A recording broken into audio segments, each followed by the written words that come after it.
Selena, I know that's your item right up on the top of the agenda, but meanwhile, I'm going to call the meeting to order. If it's okay with you, Selena, for me to do that. Because Scott and I don't discuss that, and I just want to make sure you're okay with that. Yeah, I'm fine with you running the meeting. I'm no problem. So hopefully the mayor will get here very shortly. So I'm going to call the meeting to order. And is there any additions, changes to the agenda? I know that we'd had requests earlier to move up the defund the police. I think that's item 10. Is that something you all would like to do? Since I think a lot of people, several people that I see are probably here for that topic. Can we move it after the presentation? Before or after the presentation? After. Yeah, because you're going to want, I think, all the council members here for that one. So we'll tentatively move that to after the presentation. That's assuming that we've got the full council at that point. There's Luke. Okay. This is Scott. I also, because I have 4 agenda items on this agenda, it's kind of Scott Cecil heavy. So I'm happy to, if folks want to bump leaf blowers or Perry Street parking to next month's work session, I'm more than happy to take one or both of those off if y'all want to do that. Let's, I mean, I know the public doesn't know this, but I had made a proposal about the Perry Street situation. If we could do, at least, if nothing else, just, I know I'm kind of hijacking your discussion, Scott, I'm sorry. But I made a proposal to interpret that ordinance in a certain way so we could just move forward on that and call a public hearing. So if we could at least discuss that, I'd be appreciative just so we can move that. Sounds good.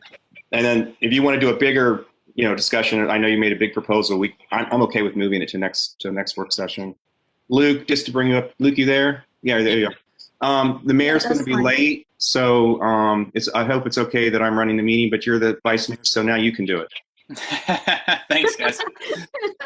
So to bring up to, we were discussing moving things around. Number 10 is the defund the police, and so we just, I don't know if you heard, we were just suggesting moving it just after the presentation at the top of the agenda because we've got several people here for that item. And then I guess you heard what Scott said. Did you hear what Scott said about? Yeah, I just followed up on that, so I'm fine moving the leaf blower conversation to next month, and that works for me too. Okay. I didn't write any of this down, so I know it's kind of throwing you in the lion pit. So, John, are you keeping track of what we just did, or? I'm assuming that's John, the other mountain. Yes, I am. Okay, thanks, John. So I'll just turn it over to Luke. Okay, thank you, Brian. So I believe now with the review of the agenda, number 3 on the agenda is, hold on a second, as I get my packet up on another screen. $1 million sentence fund.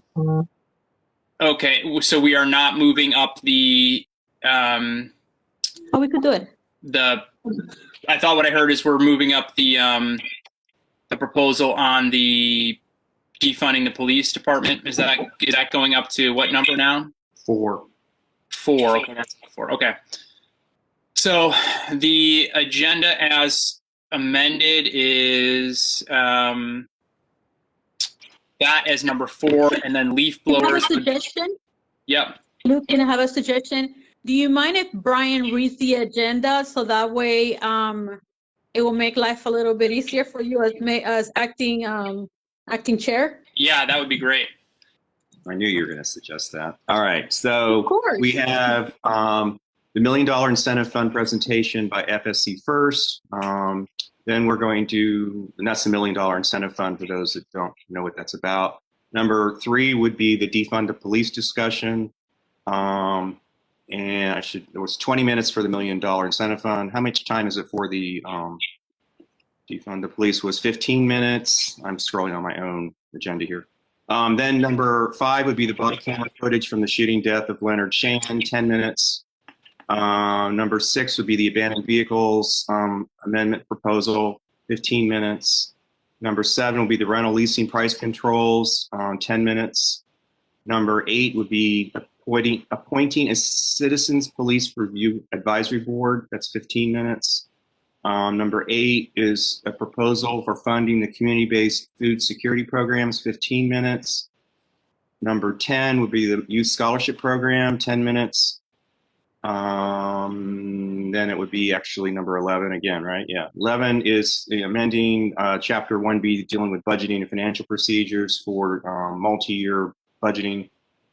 That's 15 minutes. Hopefully we won't need that much time. Number 12 is, we're taking 12 out to move it to next month. John, I'm sure you noted that. The Shot Spotter Agreement is that will now be number 12. Doing this in my head. Then the Civic Center funding would be 13. That's 15 minutes. And then last but not least was the number 14 Perry Street and 33rd Street parking. We've downsized that to just one item of discussion. We'll move the big discussion to next month. Okay. Can I get a motion to approve the agenda as presented? May I ask a question before that? If that's in order, so sorry. I just wanted to, I guess Selena would have spoken up if this was the case. I just wanted to ask Selena, is there anybody here for youth scholarship? Because we could certainly move that closer to the beginning so folks aren't waiting for. So that's actually you guys having to put the name of the person you selected to represent. We usually do it in a work session, then we appoint them on a legislative session. So the application process doesn't need, so I guess they just put it there to make sure we had something there, but it's basically you naming who your representative is for the committee. That's it. So unless they need to be here for the legislative session, ideally, but not for this one. So we could move it up a little bit, but it's okay if it's there too. Well, I second the motion then. Okay. All those in favor? Aye. Aye. Opposed? Hearing none, the agenda is approved as presented. So number 3 on the agenda is the $1 million incentive fund presentation by FSC First. Selena, it has your name here if you want to start the conversation. Yeah, so as you guys remember, we created $1 million incentive fund in order to encourage and help our local businesses, but also encourage other businesses to join. Ron Hopkins and FSC First are basically point on this, and I will head it back to them. So they will present, I believe it's 3 different businesses that are applying for the fund for our consideration. So I will leave the floor open to them. Ron Hopkins? So is it okay for me to unmute, Latasha? Yep. You're Okay. muted. All right. So welcome, everyone. Welcome, Luke, Selena, and Brian, Scott. So I'm going to present to you Dawn Medley and Ron Warwick from FSC First, and they'll introduce 3 applicant businesses for our $1 million incentive fund. So let's hear from Dawn Medley first.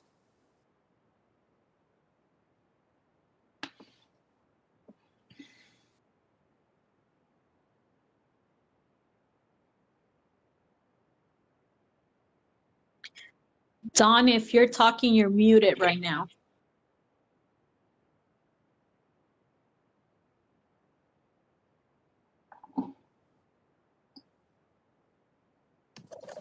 Okay, Ron, are you available? I am. Can you all hear me okay? Yes. Great. Thank you, and good evening, everyone. We have, Ron, is there a particular order you want me to go in on these 3 presentations? Yes, let's start with Doda's Kitchen. Doda's Okay. Kitchen, Tangi's, and then District Wine Bar. District Wine. Okay, thank you. Doda's Kitchen, actually the operating company is Green Ivy Benefit LLC, trades as Doda's Kitchen. They're located on 3801 34th Street, Mount Rainier. They are looking for a forgivable loan in the amount of $24,400. Owners of the company are Edwin Lottie and Gary Feld. I think Gary's on the call. They're looking for a forgivable loan to purchase for equipment and signage. They have renovated the location there in Mount Rainier to the tune of about $300,000 so far to open their flagship vegan cafe. In addition to the vegan cafe there in Mount Rainier, they Doda's Kitchen also wholesales to over 100 natural markets in the DC, Maryland, Virginia, Delaware, Pennsylvania, New Jersey, and New York area. The use of the funds here will allow them to, for the upgrade of their equipment, give them a better financial, the forgivable nature will give them a better financial foundation for the operation of the location there in Mount Rainier.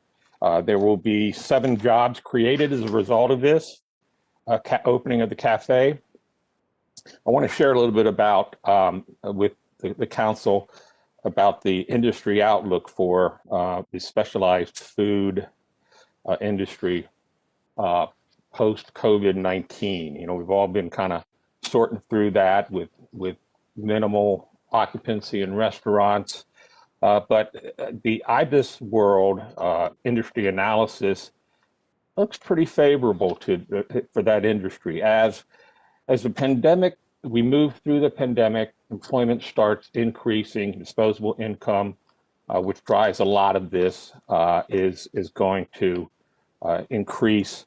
The margins for these types of business are very good. So there's definitely a lot of excitement about the specialty food, vegan cuisine, and I think this would be a very very good investment for the city. They'll bring a lot of foot traffic in the area, and of course, the jobs to the city. So I recommend a forgivable loan in the amount of $24,400.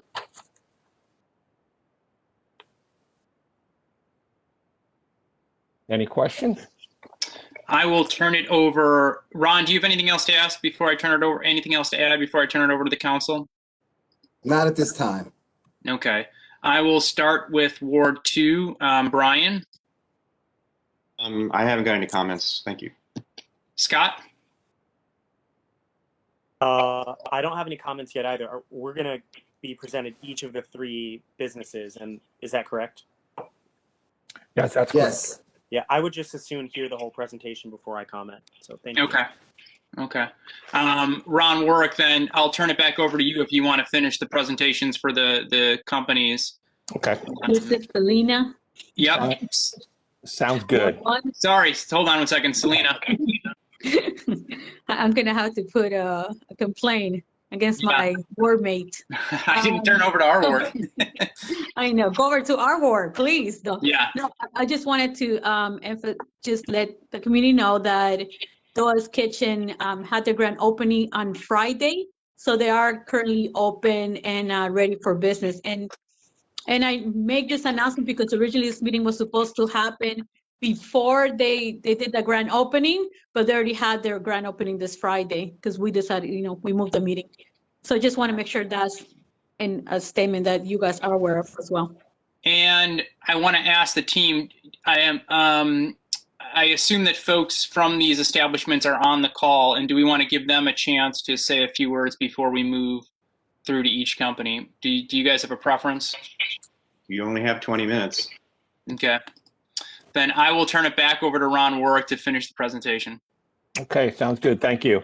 The second business here we have is a business by the name of Colors by Tangi. Tangi Thomas is the sole proprietor. It's a full-service beauty salon located at 3800 34th Street, Mount Rainier. Ms. Thomas has requested upgrades to her facility in form of equipment expansion. She hopes to, in the future, as a result of this expansion, hopes to be able to hold classes in cosmetology at her location. And again, that's the long term. But in the meantime, it'll allow her to add as many 4 to 6 stations at her location. She has been at this location for 16 years, 2004, going on 17 years. The industry outlook here and for the full service beauty salons, obviously we realize that there's been a COVID impact. I had been to Tangi Salon, and I think the most important thing now when they're getting back on track is the distancing that's allowed. And these stations, so he has a lot of square footage. Adding these stations, there will be plenty of room to spread out. And as this COVID runs its course, the expectation is that volume in this industry will pick up. The demographics in our market are very favorable to this industry. There will be eventually some additional jobs that will be created as a result of the expansion. And that's pretty much the extent of it. I would recommend that we consider a $20,300 forgivable loan to allow for the expansion of the equipment at this location, colored by Tangi. Any questions?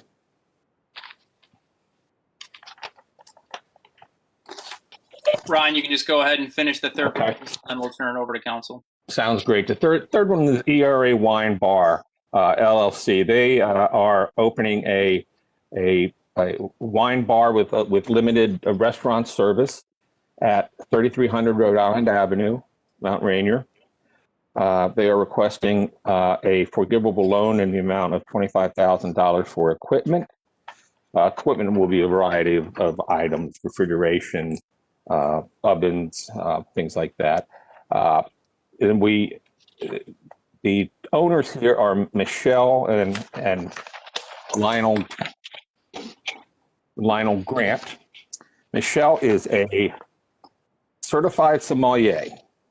So she is very involved in the wine industry and is quite capable of developing this business that will allow be catering mostly towards the many visitors to the city, and hopefully improve the foot traffic in Mount Rainier.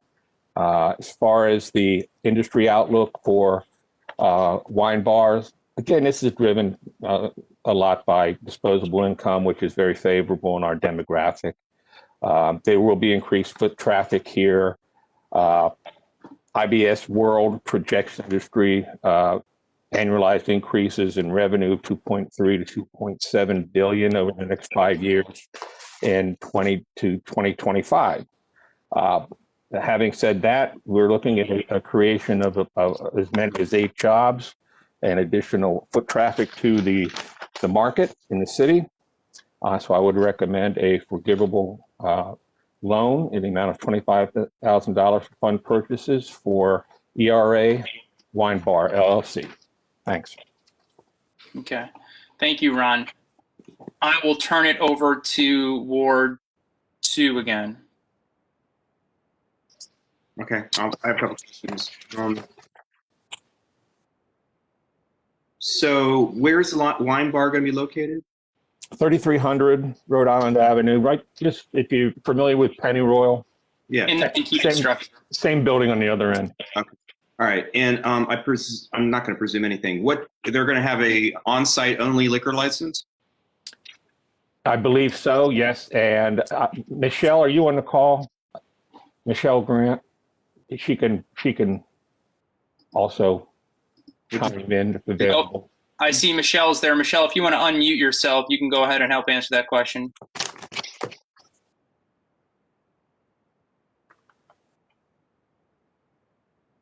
That's okay. We can get the That's answer. okay, right? Yeah, they will. They will. Absolutely. And nowadays in COVID, you can sell off premises. That's been pretty much the case while we're in the COVID restrictions. So I think it's just that we have an issue with alcohol in that area. sure. I know this is probably going to be a little bit out of the price range of the problem, but just so the public understands what's going on. Gotcha. The other thing, if you just quickly could explain, because you keep talking about forgivable loans, pretty good chunks of money, and I know I have a lot of residents on. So how does that work exactly? What happens if the business goes under before The loan is forgiven. If the business goes under, to my understanding, it becomes a loan that it will be paid back. We are going to record a UCC filing on its equipment. If the business goes under, the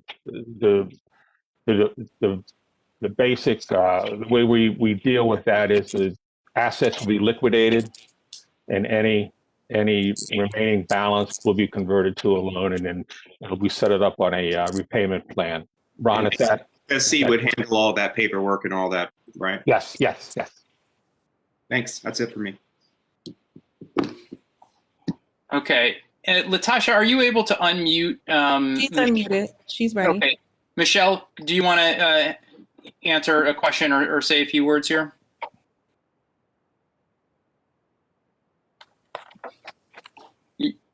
You're unmuted, Michelle. You're ready to go. She might not be there. She shows like she's here. She could be somewhere else in the house. She will need to unmute herself on her end. Well, I guess, I don't know. Okay, Michelle, we'll try to come back to you if you want to speak up if you're there. Go ahead and butt in, but I will move on to Scott. And Scott, you have the floor. Thank you so much, Luke. Yeah, she's around, and for anyone who's listening to the call, she did say in the chat that they don't have, or excuse me, that they will have a full on-premise wine and beer license to start. All I have to say right now on this topic is I'm generally supportive, very supportive of the Economic Incentive Fund, and I very much appreciate the work FSC First and also our Economic Development Director, Ron Hopkins, have been doing. So I rely on your judgment when it comes to things like these, and I know that these businesses wouldn't have made it to this point if all of you didn't have faith that they're going to be successful and that this is money well spent for the city. So thank you for the work that you're already doing. I have a strong suspicion that both of the new businesses, Doda's and ERA Wine Bar, will do really, really, really well. And then, of course, Tangi's has been around for ages, and I think she's a great businesswoman and a great, a very prominent member of the Mount Rainier Business Association. And Tangi, if you're on the call, I can't wait to be vaccinated and be able to safely come visit you because I really need a haircut. You can't tell right now because I have my hair in a bun, but my quarantine hair has caught up with me, so I can't wait to come see you and get a haircut. And I look forward to be able to voting yes on granting funds to all these businesses. I think at this point, the only thing that would keep me from doing that is if our budget outlook looks to be so dire that it's not in our best interest to spend this money. And so I'll definitely have some conversations with the city manager and the finance director and the economic development director one-on-one to see what their opinion is on that in that regard. Otherwise, thanks for the presentation, and I look forward to addressing this at the next meeting. Thank you. Okay, Selena? Yeah, so starting saying thank you to the various business owners starting the call. I know Tangi, you're here. We didn't hear from you, so if you want to say a quick words, let us know. Ron, FSC First, thank you for your work. I think part of the original intent of us doing the Mill Incentive Fund was to help businesses, but at the same time, be able to make sure, since we realized in tax funds from the community, that we also knew that there was reliable information to make sure that we're taking precautions and the decisions that we're making. And this is the reason where FSC First and Ron also has allowed us to be able to do not necessarily the easiest part, but also like be able to make decisions that are educated based on the information the whole entire team of experts has put together. So saying that, I'm definitely very supportive. I had a chance to go to Doa's. I've been to Tangi's before. I look forward to to seeing also the wine and beer location that's gonna be happening. And I know it took a while for that spot to be open. To me, the way I see it is where if we are helping our businesses to grow and get stronger, it also helps us as Mount Rainier because it helps us diversify our tax base, but at the same time, be able to have Mount Rainier dollars staying in Mount Rainier. And that's very important for me, create jobs as well. So in this economy, jobs are very needed, especially jobs are here like locally.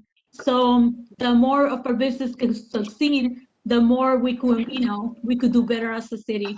So I will stay with that, definitely very supportive. I look forward to seeing this item in the agenda for the legislative session so that way we could vote and ideally decide to approve. So I'll just say that, John, make sure this is in the agenda and looking forward to voting in favor of this. Thank you so much. Okay, thank you, Selena. And what I will just say again is just thank you, FSC first. Thank you, Ron, for making sure that this Economic Incentive Fund is a program that continues to be rolled out through a pandemic. I think it's a very important program for the city of Mount Rainier to build out our economic development, which helps our tax revenue because it diversifies those revenue streams that we have as a city instead of being so reliant on single-family homeowners to fund everything we do. Initially, when this got rolled out, my goal for the Economic Incentive Fund was a 50-50 split, that we are supporting our current businesses as much as we are supporting new businesses. And I think we're doing that here. Dodo's Kitchen is obviously a new business that we are supporting. Colors by Tangi is obviously an old business, a current business establishment that we are supporting. And ERA, while it is a new business, the husband and wife owners have lived in Mount Rainier for a little while here. So I'm kind of counting that as a 50-50 in and of it itself.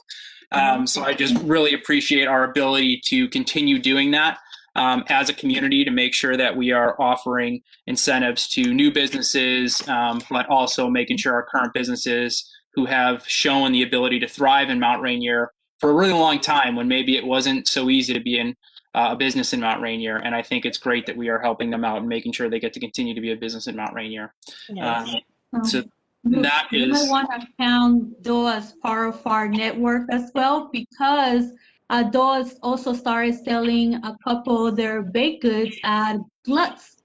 So from there, they branched out and they've also grown. So I think it's important to recognize that that was part of them starting base and also expanding even more. So they're technically also local in that sense as well. Okay.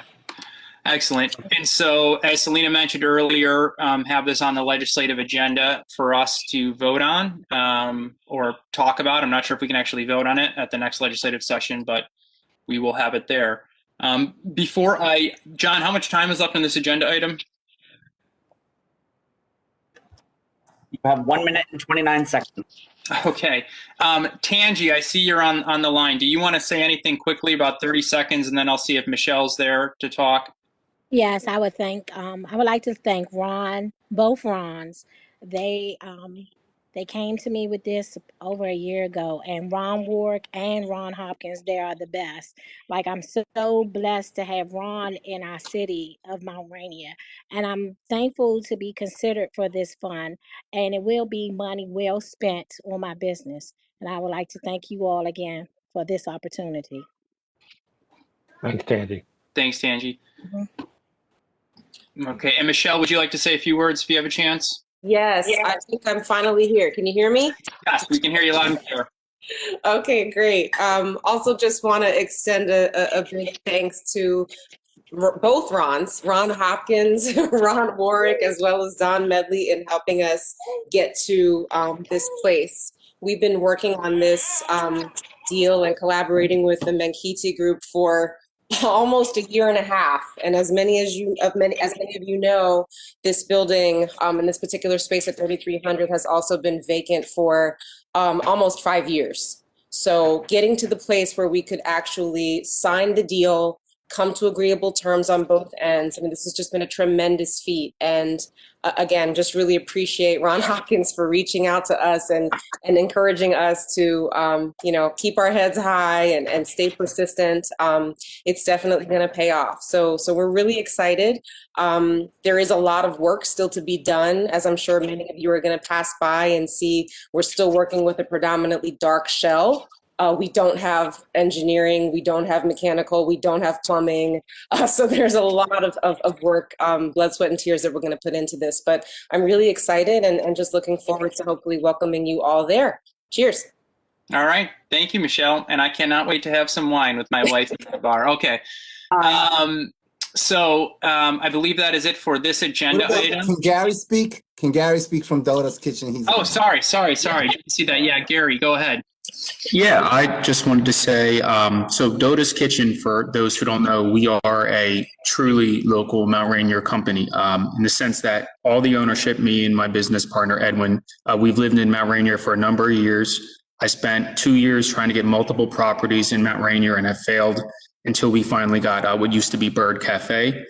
I started by, we sold cakes at Glut. I cut out the labels by hand. That's how we started, sold mac and cheese there. And that's how we found out what we were doing had a market.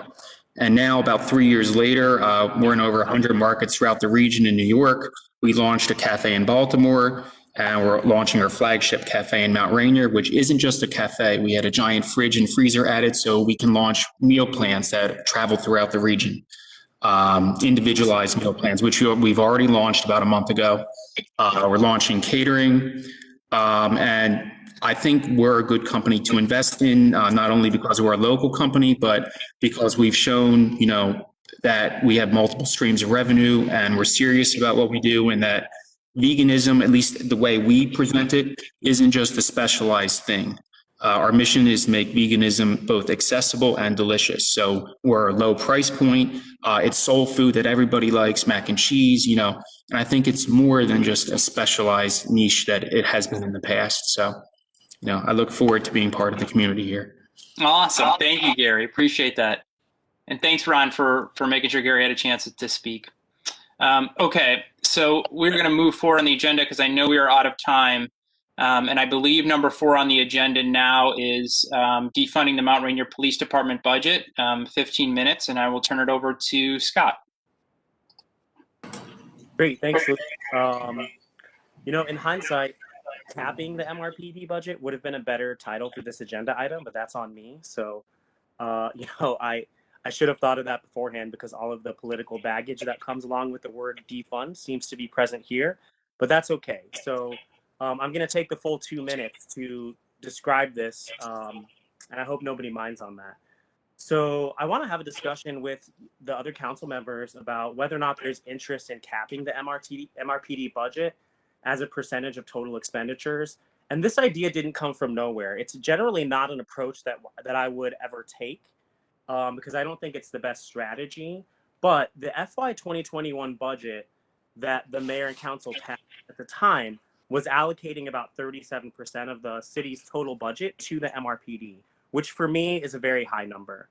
By contrast, for example, the FY 2019 police budget was only 19% of the total city expenditure. So if that had stood, that means that we would have roughly doubled the proportion of the total city budget being spent on MRPD in just a 2 to 3 year period. Now, of course, fortunately for us, the city manager and the finance staff discovered some accounting errors, which we fixed during our budget amendment in December. So after the budget amendment, this means that for FY 2021, the year that we're currently in, that the city is spending 31%, or is budgeted to spend 31% of the total city expenditure on the MRPD. Based on the numbers and that's based on numbers I got from the finance director last Friday, if anyone's wondering where those numbers came from. So this means that the average over the past 4 years that the city has spent on the MRPD budget is about 27.5% of the total expenditures. So if there's interest from any of you in capping the MRPD budget, I think a number around that 27.5%, it would be appropriate. I know that in the agenda it says 25%. I was really just throwing a number out there that is truly arbitrary, but just demonstrating. I'll put it this way: none of us thinks we should be spending 100% of the budget on the police department. So we all think that there is a cap at which none of us would want to go. And if y'all don't want to take the approach of capping the budget, that's perfectly fine. I'm just trying to generate a conversation about what an appropriate funding level is, because without this accounting error, we would have been at 37%, and there wasn't a lot of discussion, or at least in my opinion, enough discussion for it to be an accountable discussion moving forward. And then with my remaining time, I'll just say I truly do understand that folks are alarmed by increases in crime and shootings and gun violence in the community. I take this very seriously. I've been a victim of gun violence myself. I have family members who have also been victims of gun violence and grievously injured. And as I mentioned on a previous meeting, we were talking about shootings. I think I was in 6th or 7th grade when I first started having classmates that were being murdered by gun violence due to gang activity and for other reasons. So I do take it very seriously. And I want folks to know that my focus in looking at capping the budget is not to reduce our police department's ability to patrol or surveil the community.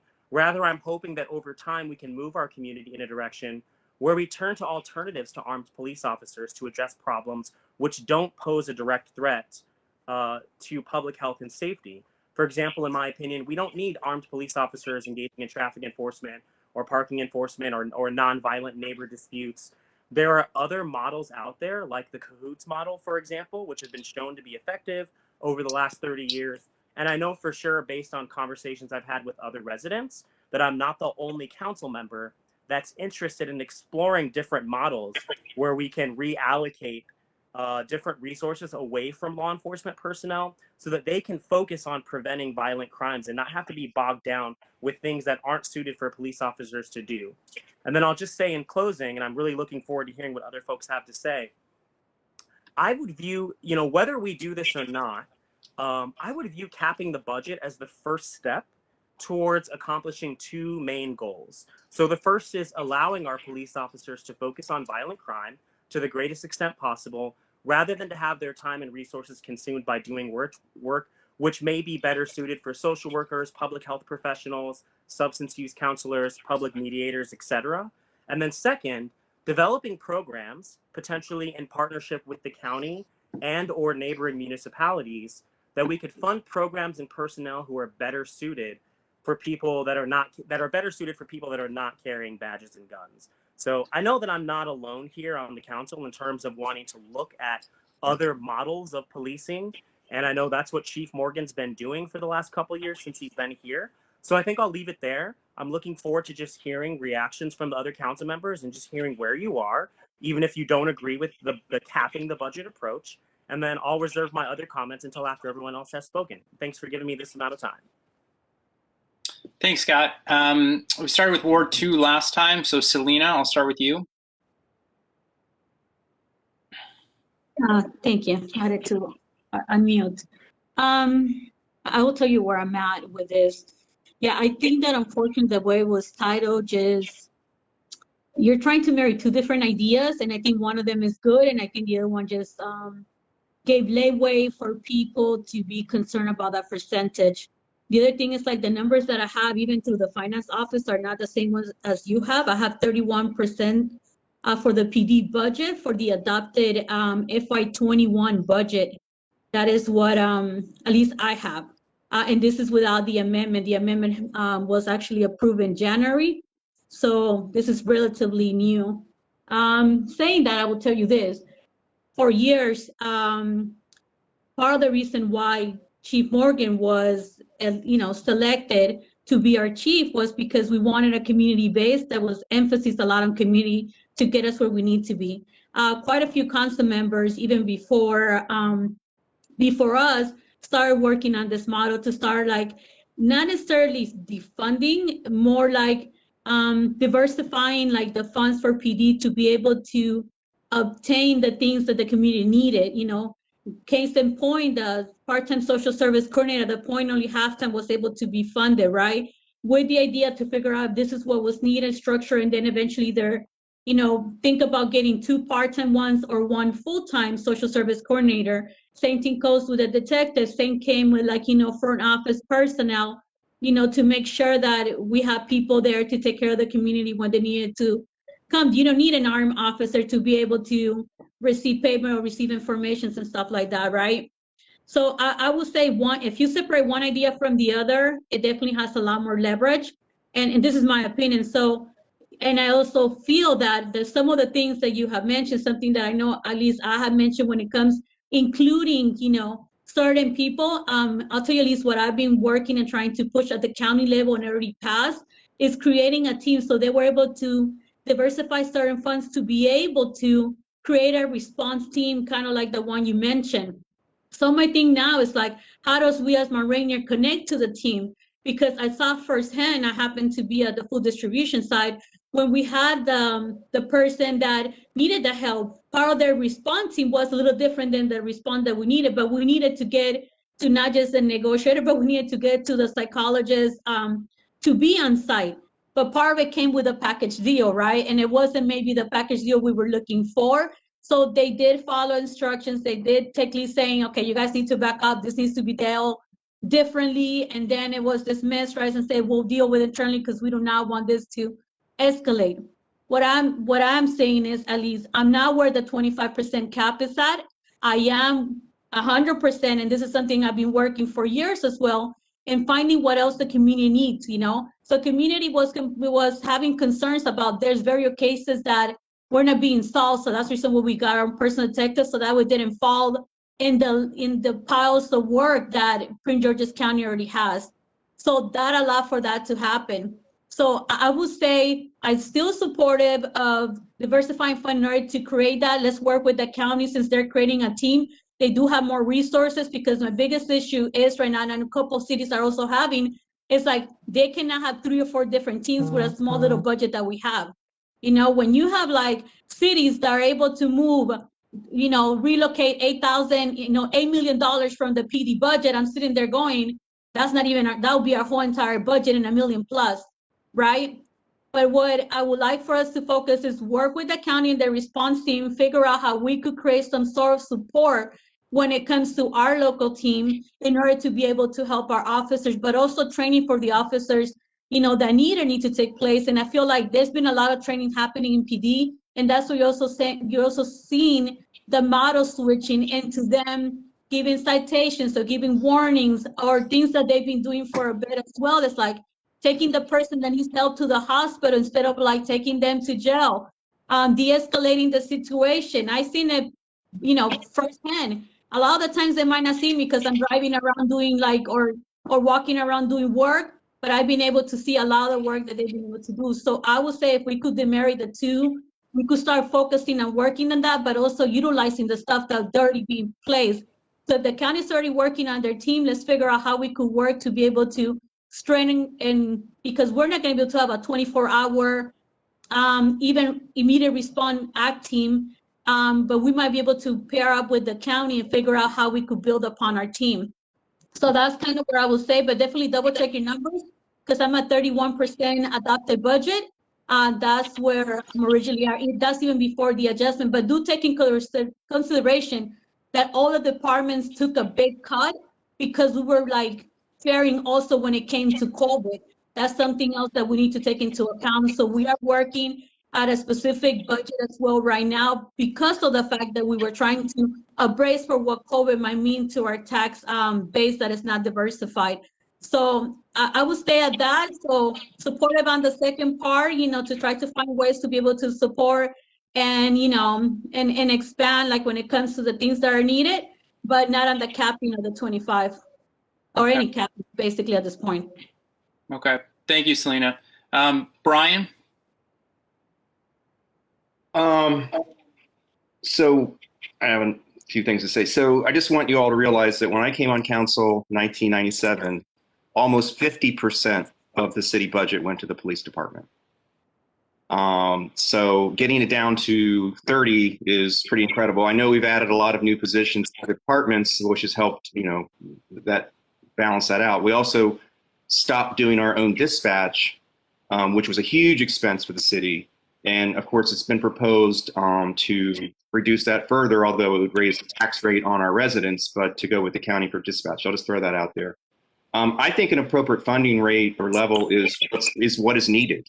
And so over the years that has changed, and it may change again. The other thing I would say is we're probably going to bust our budget this year because of the overtime we've been using for the various disturbances in DC. So it'll probably go up. Also, I'll mention that later in this agenda, we have a proposal for that shot spotter, which will blow our police department budget out of the water. That's not probably a good pun, but yeah, we need to think about that if you're worried about this percentage. I'm definitely open to alternatives that they've studied. I could also very well support demilitarizing our police because in past, well, many years ago, we even had gotten a Humvee, things like that from the federal government. I think they've stopped allowing that, but so there is that issue.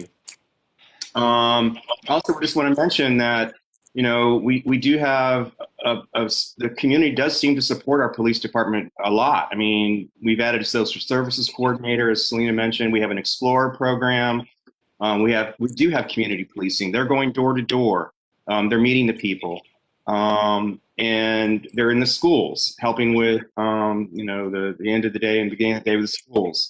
We have probably the biggest diversity in our police department than I can ever imagine. I don't have the actual statistics, but just looking and knowing who's been hired, I think we've done a really good job. So I'm not interested in capping anything. I think we just need to spend what's needed, and that's the decision the council needs to make. And I think that's basically my comments. Thanks. Okay. Thank you, Brian. And what I will say is, first off, I was actually preparing an email blast on policing because I had been talking with folks from neighboring jurisdictions and some residents about an issue here for the last couple of years. And I want to start off by saying I have an absolute shared interest in that cahoots model of policing, Scott, that you mentioned. I actually had that cited in my email to go out and talk about. Absolutely a shared interest in that model. I think it's a great model. I think there's, I don't think a cap makes sense for our city at this point in time, and it's really because of practical reasons on two fronts. The first front is, right now we have about 1 to 3 officers on duty in any given time. So if you'd say we cap that, and instead of having those officers, you have parking attendants or whoever, the cut has to come from somewhere. So then you're looking at, I have no interest in having one officer on duty without backup. There are still elements of crime in the neighborhood, like the gunshots, that we need that police presence. And so I think that's a practical consideration that makes capping a budget for a city our size kind of impractical. We're not a city of Los Angeles that can work that because their budget is, hundreds of millions of dollars and they can just change. Okay, can I get, because I know there are people here who want to talk, and I know I let council members talk for quite a while earlier on, so I would ask that we get 10 more minutes to allow me to just finish what I was going to say, and then residents to talk. I think I'll need about 2 minutes. I seconded. Okay, Selena and Brian. Scott, you okay with 10 more minutes? Okay, thanks. The second practical consideration is I don't think it addresses really the structural issue we have with policing in Mount Rainier. I think the big structural issue for us is that we really lack an economy of scale. It's just really expensive to have just a police force that is 1 to 3 folks, 24/7 coverage in a city our size. That will just be expensive. And depending on our budget, it could be 50% like Brian was referring to in the 90s. It could be 30% here today. It's just going to be expensive. And I think that poses some issues in and of itself. We have trouble competing for officers with higher salaries. So we have trouble with recruitment and retention, which are big issues. And so I think to address that structural issue, which is an economy of scale issue, I think what we need to start exploring and what we need to start talking about is an idea where it might make sense to start consolidating our police forces with some of our neighboring jurisdictions, because there are about, I think, 4 police chiefs between the 5 cities of North Brentwood, Mount Rainier, Colmar Manor, College City. They each have loaded labor costs of $100,000. If you consolidate police forces, you have 1 police chief with a loaded labor cost of $100,000. So there's savings there. You consolidate administrative staff, you consolidate your dispatch services. All that provides cost savings that you can then use and allocate towards more pay for police to better recruit, better retain talent. You can use that to invest in that cahoots model of policing. Until you do that, until you address that structural issue that is the economy of scale problem that we have, I think it's going to be really hard to make the investments in alternative policing that need to be made. And so I think the first step is really to address that structural issue with our economy of scale. And that's something that I've been talking about with some of our neighboring jurisdictions, and I've been talking about with residents over the last couple of years. And I think it's going to take time to bake out a plan to even come to council to then think of how do we do this, see if people want to do it, and so forth. But I think until we address that, we're always going to have problems with recruitment. We're always going to have problems with retention. We're always going to have problems with doing what we want in policing because we don't have that economy of scale. And that's where I am. I will open it up to if there are residents who want to talk, because I know some have mentioned, if you want to raise your hand, Latasha, I can have Latasha unmute you. And I think there's a function to raise your hand. May I have just a moment to respond? I did speak already, but I was introducing the topic, not making comments. Oh, yep. I'll be Yep. very brief. Yep. Yeah, I just wanted to say thank you to all three of you. Like I said, I know that I'm not the only person that has some of these ideas that I think all five of us share, but certainly the majority of us share. The only thing that I'll say in response to push back a little bit is like, Luke, you mentioned, I think your words were, these are things that we can address. Well, let's address it. I've been here for 20 months now, and we've never had any conversations about this stuff during any of our meetings. They've happened here and there, and they've been kind of sparse without any specifics. So I just want people to understand, while you may not like what I've presented here, I'm the first person to bring some specifics to the table. And I did that precisely because I'm trying to generate this conversation. And I'm glad that it's finally happening. And I'm glad that we have it's working because there are so many residents here to speak about it, whether they're for or against my ideas individually. So I would view that as a success. And I'm really looking forward to hearing what people have to say. Okay. Any more comments from council in response to that before I go to the audience? I would just make a point of order to make sure that people that know it's a 3-minute limit for speaking. Okay, thank you. So I you was have, gonna say that. Selena, go ahead. No, just a quick one. Brian, Chief Morgan went ahead and the whole militarization equipment and stuff like that for Mount Rainier. He supplied us a list of everything he got. He let go, so that exercise has also been completed when it comes to Mount Rainier. Just FYI. So that was one of the things that he took upon himself to make sure that, and he did send us an information of what was here and what was let go, including the Humvee. Selena, that's the 1033 program, right? Like, we're already not participating in that. Okay. The militarization thing? Yeah. Okay, we got time here, guys. All right, I see Bob Vanderbilt's hand raised, and I'm just going down the list of, it looks like, I don't know if it's alphabetical order or who joined. So Latasha has unmuted you, Bob, and you have 3 minutes. Thank you. It's good to hear everybody's comments. I'm here specifically for this issue. We got this email yesterday. I realize this is just a proposal. It's just a place to have a discussion. I just want to make it crystal clear that this type of issue deals with safety and security issues that we have as families. And I don't have data. I would love to have data. I would love to have an analysis. But it feels to us, and it feels to me, that the crime is increasing, whether it's COVID, whether it's whatever, helicopters, cars being broken into, gunfire. And at the same time, we're going to decide to cap a budget, which of course, as Brian mentioned, only increased his overtime costs. And in the absence and bereft of any analysis, it just seems like a very immature proposal. And Scott, Scott, you sent me an email earlier today where I think you were, in a way, very passive aggressive. You were challenging me to make comments on previous budgets. I'd like to say two things. One is you never really had previous budgets because they were never audited for 4 years. And you're also wrong because I did make comments on previous budgets. This is an integral issue to people who are raising families, trying to get through COVID, working from home, sending kids to college, and keeping our houses in order. And it's disconcerting that we can just suddenly go, oh, you know what? Let's maybe cap the police budget.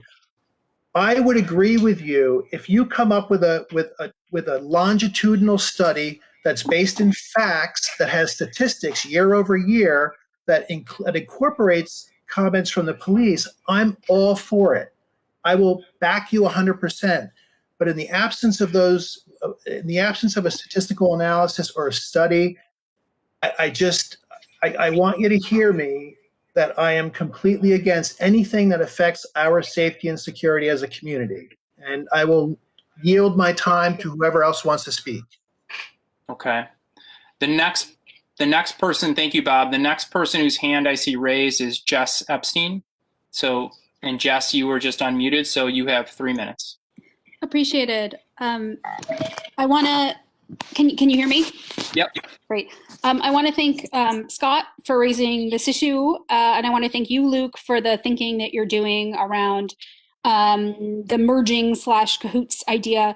I want to say that a number of us in this community have a sense of urgency that I don't think has been reflected thus far, perhaps until today, in the council's focus around what we might call reimagining safety in a community, in thinking about where safety comes from and how we can produce it in a way that is more just and with less possibility for the production of violence. And so you reference cahoots, which is one really exciting model for making the first line of defense in first responder calls mental health professionals. There are other models out there we might pursue, and there's some evidence related to their efficacy in other locations.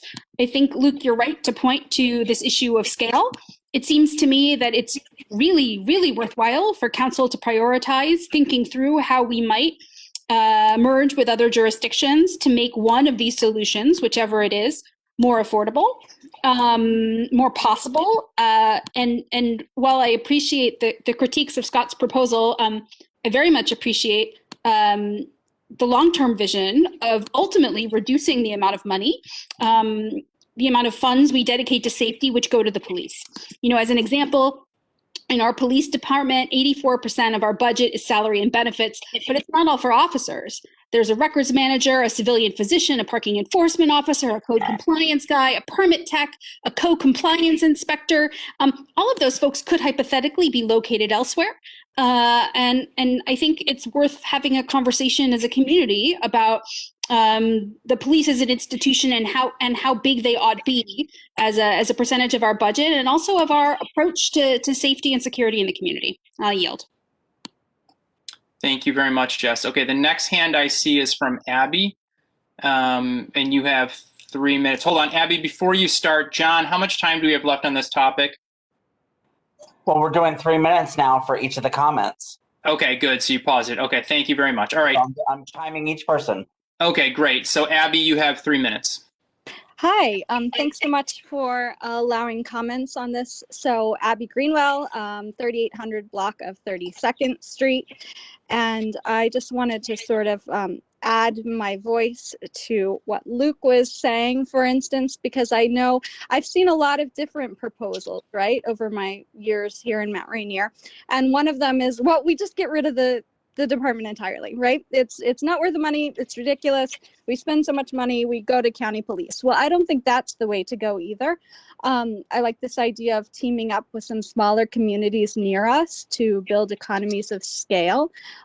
What's really concerning to me, though, is that we have not really followed through on some of these so-called community policing, like de-escalation things that have been introduced before. For instance, we had a social worker at the police department, and I don't believe that position is filled. Now, someone can correct me if I'm wrong, but when that person left, I understand that, you know, it really wasn't made a priority to fill that. And that seems like, why don't we try it with the position that we have allocated to see how it works in our community and to build on that and to build some models there.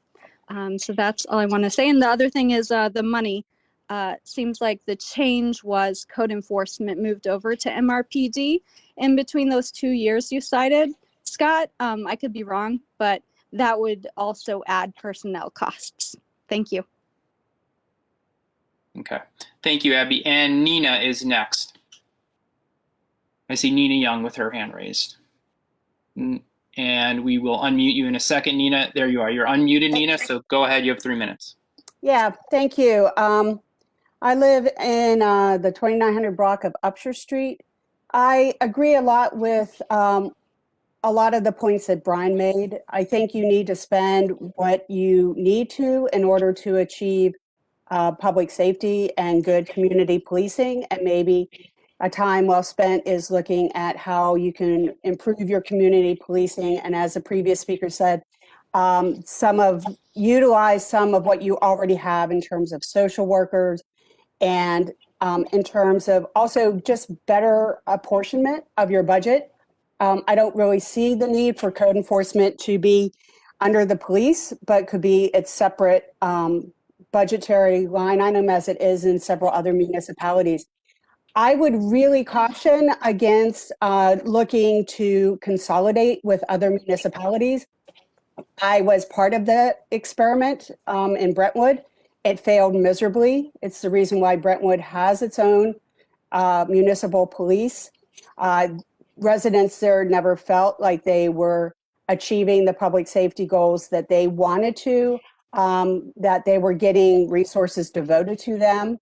And there's always this constant tug of war between your resources and what your residents may demand for public safety. It is a different situation to consolidate fire departments, but everywhere that municipalities have tried, at least in this area, to consolidate their police departments fails. And that's why you do see so many individual departments in each of these towns. So I think there are probably other better models and structures that could be used versus to go back to that route, which hasn't proven very effective for residents in the past. Thanks. Thank you. And is there anyone else from the public who'd like to speak? Please raise your hand. I do not see any. And I will give it a second. Okay, and that is time. All right. Arnett has raised her hand. Oh, sorry, who raised their hand? Charnette Robinson raised her hand. Okay, Charnette, go ahead. Let me see, I can't see her name. Oh, there it is, Charnette. If we want to unmute Charnette.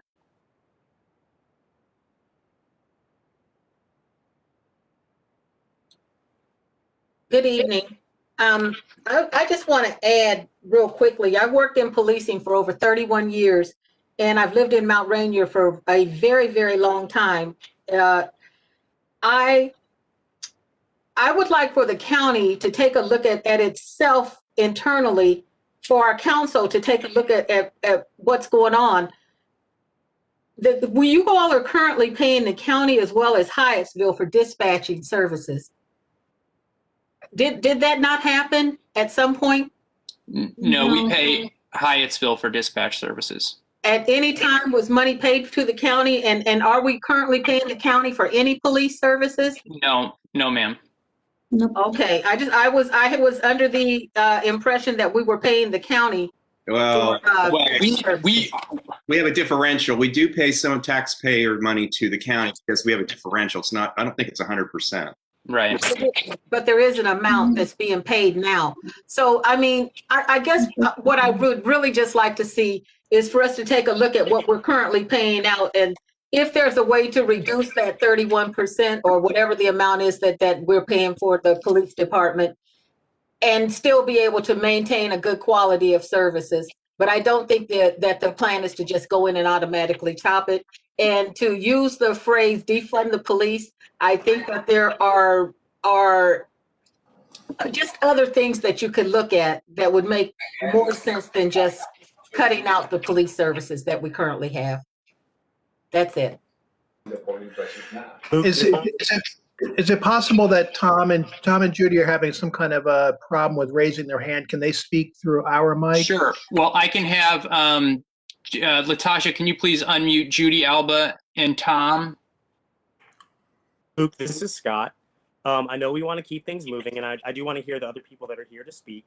But I know that our rules also stipulate that we can respond to public comments if we'd like to, up to 7 minutes. So I would just like to request 30 seconds when everyone's done speaking. Okay, that's fine. When we finish with the comments, I will ask Mayor and Council how much time they want to extend. So if we could please unmute Judy and Tom. Okay, Judy and Tom, you're unmuted. Go ahead. Thank you. I just wanted to say that I agree with Brian's, Selena's, and Luke's comments, and in many respects. You know, it's important to look at different options. At this point, I don't think we are ready in any way to defund our police department. And I just wanted to express my views about that.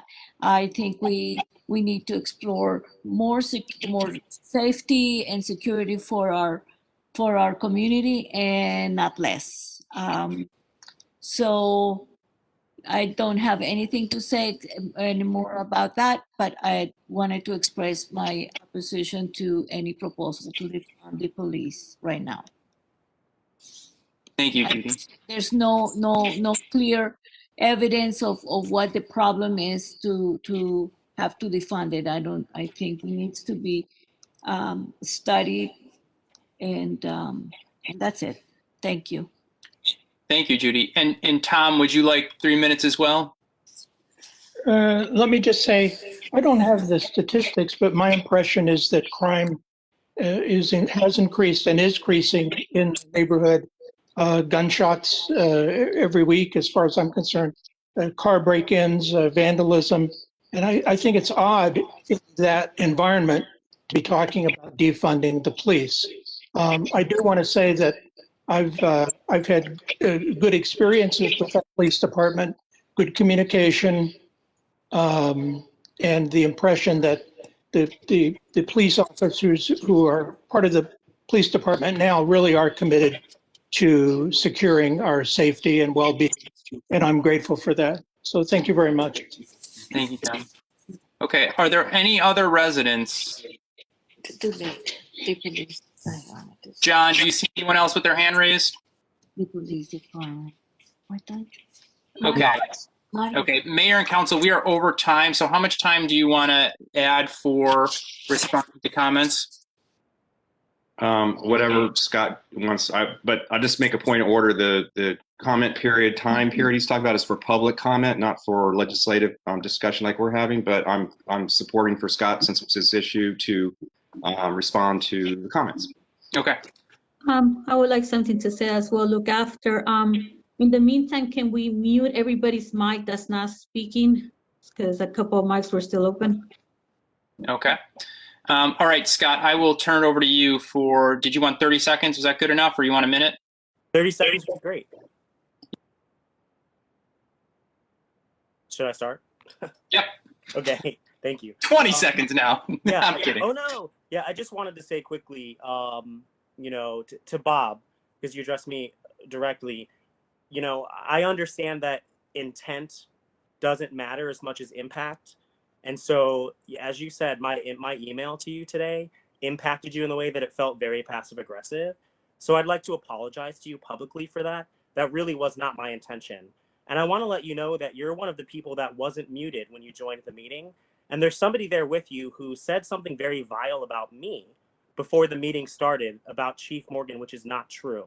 So I hope that in light of my good faith apology to you, that you will encourage that person to apologize to me for the lie that they told.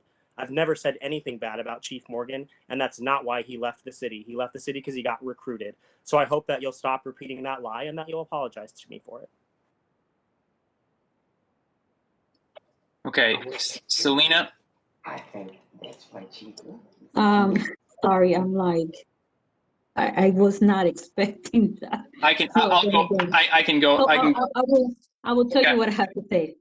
I think that something I didn't address was one. So I wanted to clarify the cold budget and PD budget are two different budgets, although the confusion lies because our now current interim chief, Alston, is also interim code director. I think that's where kind of the confusion. They're both housed in the same location. So just want to make sure. The reason why the budget went up is because we decided to go for a direct, what's it called, detective, right, in order to do certain things. But saying all that, I think the thing about the Mount Rainier that differentiates us and other cities is we are the highest density populated city in Maryland, not just Prince George's County, in Maryland.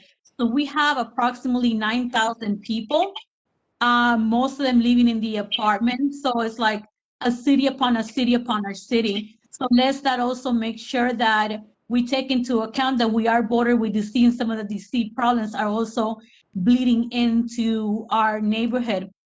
The chief does have a good communication with DC's district, with Prince George's County, and also the state to make sure they work in collaboration. But even then, this is the reason why we also need extra resources in the city. That might not necessarily mean like programs for our residents, but also to deal with things that are coming over from our board, from the DC side into Mount Rainier. So I want to also people take that into account, that we don't always think of Mount Rainier as a very populated place, but just to give you an example, Kaywood, Queenstown, and Queens Manor alone, just those 3 buildings have close to 2,000 doors. That's doors, and if each door represents 1 person, that's 2,000 people just right there in those 3 buildings, and we know it's not the case.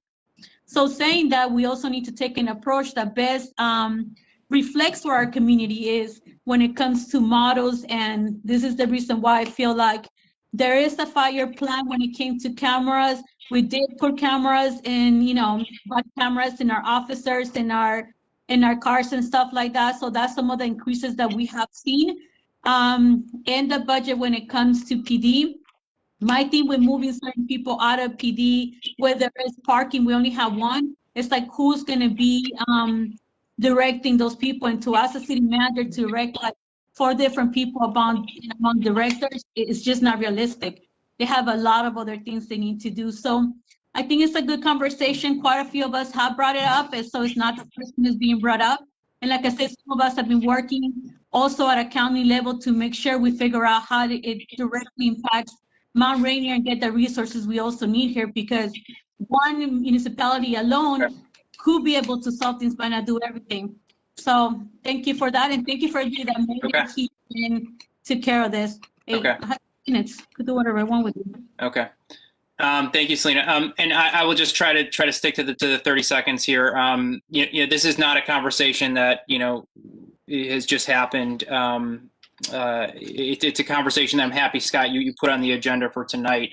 But Selena will tell you at a lot of our Ward 1 meetups, we've floated this idea around with residents and started a conversation with Rocio in Brentwood a year and a half ago, and had a conversation, and then sort of that, COVID happened, and then started back a conversation with Marcus Monroe in Brentwood, last month. And we've been talking about trying to organize something together for the communities here. So, so I appreciate you putting this on the agenda, but, was going to be bringing this up, but I'm happy you did. And just something that we've been working on for a while, just trying to bake out. So I appreciate that. Okay.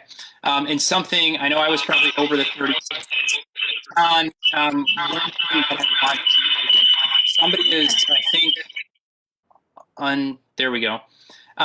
John, as we move to the next agenda items, I know probably myself and other council members have probably taken more time than we are supposed to for us. So would you be able to time ourselves to make sure that we are sticking to our time limits, just as we ask the residents to stick to their time limits? Will do. Luke, Luke, as chair, you can allocate a number of minutes to each council member. Okay. What's the default? Well, it depends on how much is all over. So if it's 20 minutes, you could give each council member 5 minutes. That would be the full 20 minutes. Or you can give each council member a minute or 2. Remember, I did that one meeting. It worked. It makes it fair. Yeah. Okay. Then I will. Let's look at this next agenda item. I believe this is body camera footage from the shooting death of Leonard Shand. We have 10 minutes on the agenda. Scott, how much time do you need to present? A minute. Okay, 1 minute, and then we'll do 1 minute rotations around the council. Thank you. Question for you guys. Are we doing it in the person's presenting has 1 minute and they get another minute to also say something else, or is it like straight? Because we've had it done it both ways, and that's the reason why I'm asking. So usually they don't come back at me when I present. I just present and then goes on. I'm not saying tonight, but it's happened a couple times. I just want to make sure we're clear. Brian, I need your help there. That's up to the chair, but usually what happens, and you're right, Selena, we've not been very good about this. So the chair should give the presenter 1 or 2 minutes to present, and then 1 or 2 minutes for each council member for the first round, as he said, and then you come back and do another round if you need it. Maybe the council member doesn't have anything else to say, but then you keep going and then you should probably leave a couple minutes for the public at the end. Right, exactly. That's what. So I think the way we're going to do it is the presenter will get a minute. The remaining council members will get 1 minute. If we need another round, we can, but we'll try to keep an eye on the clock so that residents have a chance to comment if possible. So, Scott, you've got 1 minute. Thank you, John, for keeping time. Thank you so much. This should go quickly, at least on my end, because we've talked about this a few times before. It sort of got delayed after our city manager basically advised us not to talk about this issue. But back in January— Correction, your city attorney, not your city manager. Thank you, Latasha, and my apology, the city attorney, not the city manager. I'm sorry, Latasha. So for residents, essentially, I'm requesting that myself and any other Mount Rainier council members who want to are able to view the same body camera footage that Hyattsville Police Department showed their council members. We shared our one officer's footage with them more than a year ago, and actually just a few days after the shooting happened. And as part of civilian oversight, which is one of the main reasons to have body and dashboard cameras, is that we should be able to view the footage as well, since our officer responded to the call for aid. So to members of the mayor council, you have the draft language for the letter. I think it's also in this packet for this agenda. So just please let me know if you have any edits or additions to that text, and we'll be able to send the letter along. And if you have any questions, happy to answer those. Thank you, John. So we were at Ward 1 last time. We'll start with Ward 2. Brian?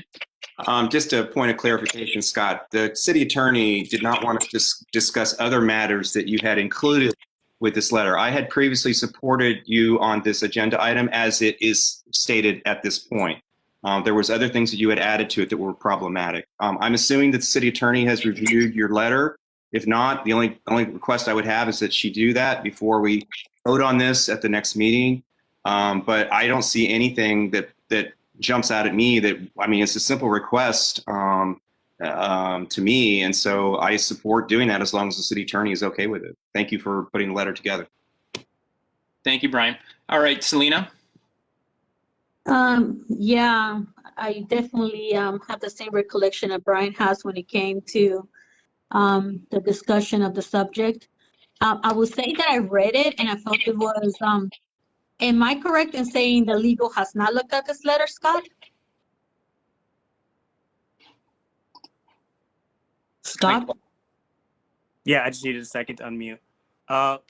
Alyssa has seen a draft of the letter, but she has not seen this exact draft. Okay. Okay, the reason why I asked, because I definitely think the tone sounds a little more passive aggressive than we would like to send. So since this letter is being sent in behalf of Mayor and Council, I think we definitely need to work on that. The other thing is like there's 2 points that makes that you need to tie up, because on one thing is like you're ordering the council to order their chief, and the other one you're asking the city manager to do something. So if they have the same form of government as we does, they don't order their chief. The city manager, well, I wouldn't say nobody orders, but the city manager will be the one who will be directing their chief.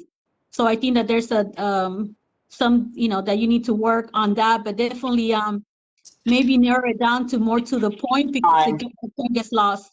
Okay.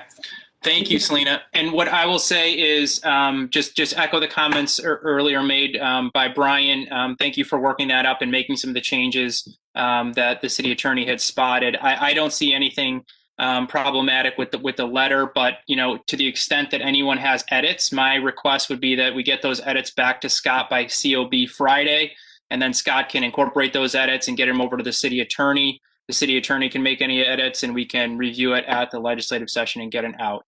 Is there consensus at that recommendation? I agree. Okay. Scott, is that good with you?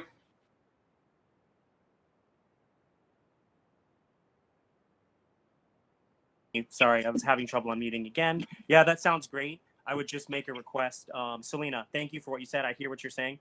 Please just send me edits if you have them. Otherwise, I may not get exactly the tone that you're looking for. Okay.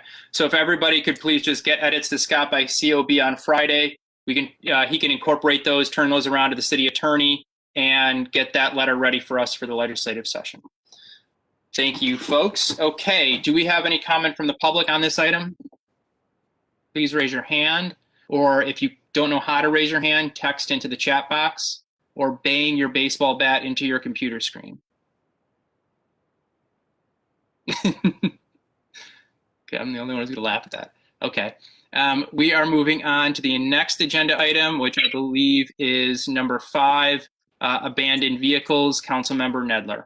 So this has been an issue for many, many years, and I just haven't. Brian, hold on 1 second. Do you need 1 minute, 2 minutes? I know we have 15 minutes here. Yeah, 1 minute. It's good. Okay, great. It's really pretty simple. This isn't a, well, okay. So the basic issue has been around for a long time. I just haven't gotten to it, and my time is running short. So I'm trying to catch up with all the things I've always wanted to do. Basically, the way the ordinance is written about abandoned vehicles or non-roadworthy vehicles, it leaves the burden on the city to tow them away from private property, which I've always thought was a bad idea. So what this does is it actually gives another option to fine the property owner for having that abandoned vehicle on the property. So it puts the onus on the property owner to correct the problem rather than the city going onto somebody's private property, which I think is a little questionable without a warrant from a court. And that's been brought up before as well. We've done it for years, but I think it's not a good use of our staff time. And it would be easier as an alternative to allow staff to simply tell them that they're going to get fined for whatever period of time you think you guys is appropriate. I was putting $100 for every 30 days. It's pretty lenient, but anyway, that's the gist of it. It's also, was there more to this? I'm trying to remember if I put something else in there. Real quick. Okay, that's it. Okay. Can I just say one more thing? I opened the whole chapter. I changed health officer refers to code compliance. Thank you, Brian. Okay, we'll start in Ward 1 this time. 1 minute for each council member. Selena? So based on Brian's statement, it leads me to believe that I should drag this for until after June to make sure he stays another term, until after May, because you want to finalize this last thing and your list of things to do before you leave us. So thank you, Brian. So please move this agenda item to June 1st meeting. Anyways, no, thank you for putting this together and lining it up. I think definitely it sends a clear message. What I do need to ask is, so they just decided 30 days, or do they put it in public property, like in the street, can it be towed in? That wasn't very 100% clear to me. Selena, this is only on private property. If it's on the street, they can tow it immediately. So, but I'm saying if they get the 30-day one and they say, forget, I'm not paying this, I'm taking it out to public, then we have to. Well, if it sits there for more than 48 hours, they'll tow it. Okay, perfect. I just want to make sure that's clear. No, so if you have an alternative to comply. Yeah. Thank you. Okay. I'll turn it over to Ward 2, Scott. All set. I have no comments. Thank you. Okay. All right, Brian, thank you so much. I'm in support. So I think we can get this onto the legislative agenda. If I can just one more comment, because I just presented, I didn't comment. Latasha, could you have code enforcement staff take a look at this and just, give any comments? I would appreciate that. Thank you. Okay. Thank you. So the takeaway there is for that to get forwarded to code and for those comments to get back to Councilman Nedler, if possible, before the legislative session, which is, I think, next Tuesday. So it's a short turnaround time there. So Latasha, you may want to keep that in mind. Okay. Next on the agenda is rental. Well, I should pause there. Any comments from the audience? Charnette has raised her hand. Say that again, John. Charnette Robinson has raised her hand. Okay, Charnette. So I understand the issue with the abandoned vehicles, but I'd like to know why the city's not addressing reciprocity on all the DC, Virginia, New Jersey, and New York tags that are supposed to be registered within 30 days, but it has like it's not even being addressed. And that is revenue for the city. So I'd like to know why reciprocity is not being addressed, but the abandoned vehicles on personal property is being addressed. Thank you. If I could get an answer, please, from somebody. Sharnette, we've been dealing with Brian, I'll turn it over to you. Sorry about that. I can go back to council minutes back into the 1970s and 80s, the same question. And I know when I first got on council, we really tried to crack down on it. It's a tough issue. I totally agree with you. It is a revenue issue, especially in the apartment complexes where it's just out of control. So the council really, you're right, this is a separate issue, but we really need to come back to that. We need to really try to focus the police, but there's a lot of things on their plates. We do have license plate readers. So that's a good item for a work session coming up, so thank you. Okay, would anyone else on council like to respond to that? Okay, any more comments from the public? Okay, we will move on to agenda item number 6, rental leasing price controls. Scott, how much time do you need to present here? We've got 10 minutes total for the agenda item itself. I can go with a minute again. Okay. Okay, how can I do this in a minute? This proposal is not a full-on rent stabilization plan, which I know some of us are interested in. This proposal focuses on rent increases rather than the absolute level of rents. So rent control, quote unquote, in this structured in this way, which is in the form of price controls, allows for new housing to claim market rent, which gives developers a chance to recover the cost of construction. But it would give us an opportunity to potentially limit, not potentially, but to limit rent increases year over year. So I'm just raising this topic so we can have a discussion about whether or not you think this approach makes sense. I'm essentially asking for two things. Number one, to require landlords who are renting in the city to disclose the rental price that they're charging for any given unit of housing. And two, for the mayor and council to consider capping the % increase that a rental property's price may be raised year over year. But even if folks don't want to do that second part, which I know is much more controversial, what I'm asking for is for us to do the first part for sure. Time. Can I have 30 seconds? Yep. Without any objection? What I'm really asking for, I'd like to do both, but if we can only do the first part, I want us to at least require landlords to disclose how much they're charging for rent, so that when we work on future rent stabilization plans or anything else, we actually have answers to the question for how much people are being charged and how much it's being raised year over year, rather than relying on anecdotal evidence. Thank you, Scott. And did we start in, I forget which ward we started on last time. So, Ward 1 last time. Okay, so Brian, it's to you. I'm really interested in this, Scott. I would want the city attorney to give an opinion on it. I mean, there might be some state law that doesn't allow us to do that, but we've talked about this over the years, trying to cap the percentage of increase in their rental properties. And I really don't remember where that ever went. I'm sure the large apartment complex will have their attorneys pushing back on us. So, and they have pushed back on us on things like this before. So my only comment would be to get this, or did you already have the city attorney look at it? I don't know that you did, but just to make sure that we're not going to run afoul of some state law that won't let us, or county law, I don't know. But I think it's doable, both. I mean, you'd have to come up with what percentage. I know DC does this. A lot of jurisdictions do this, and it's a way to slow down gentrification and that sort of stuff as well. So yeah, I'm willing to investigate a little bit further. Okay, and so John, we'll give everybody a minute and 30 seconds here just for your timing. So Selena, over to you. Yeah, so I can answer some of your questions, Brian, because I actually have been working with a group. And I know Scott knows this because I invited, well, all of you guys should know because I invited all of you guys a couple months back to talk to them and just hear them out, right? Also, I invited Scott to come to a meeting to College Park. So College Park has a very similar model that they've been developing for the last 10 years.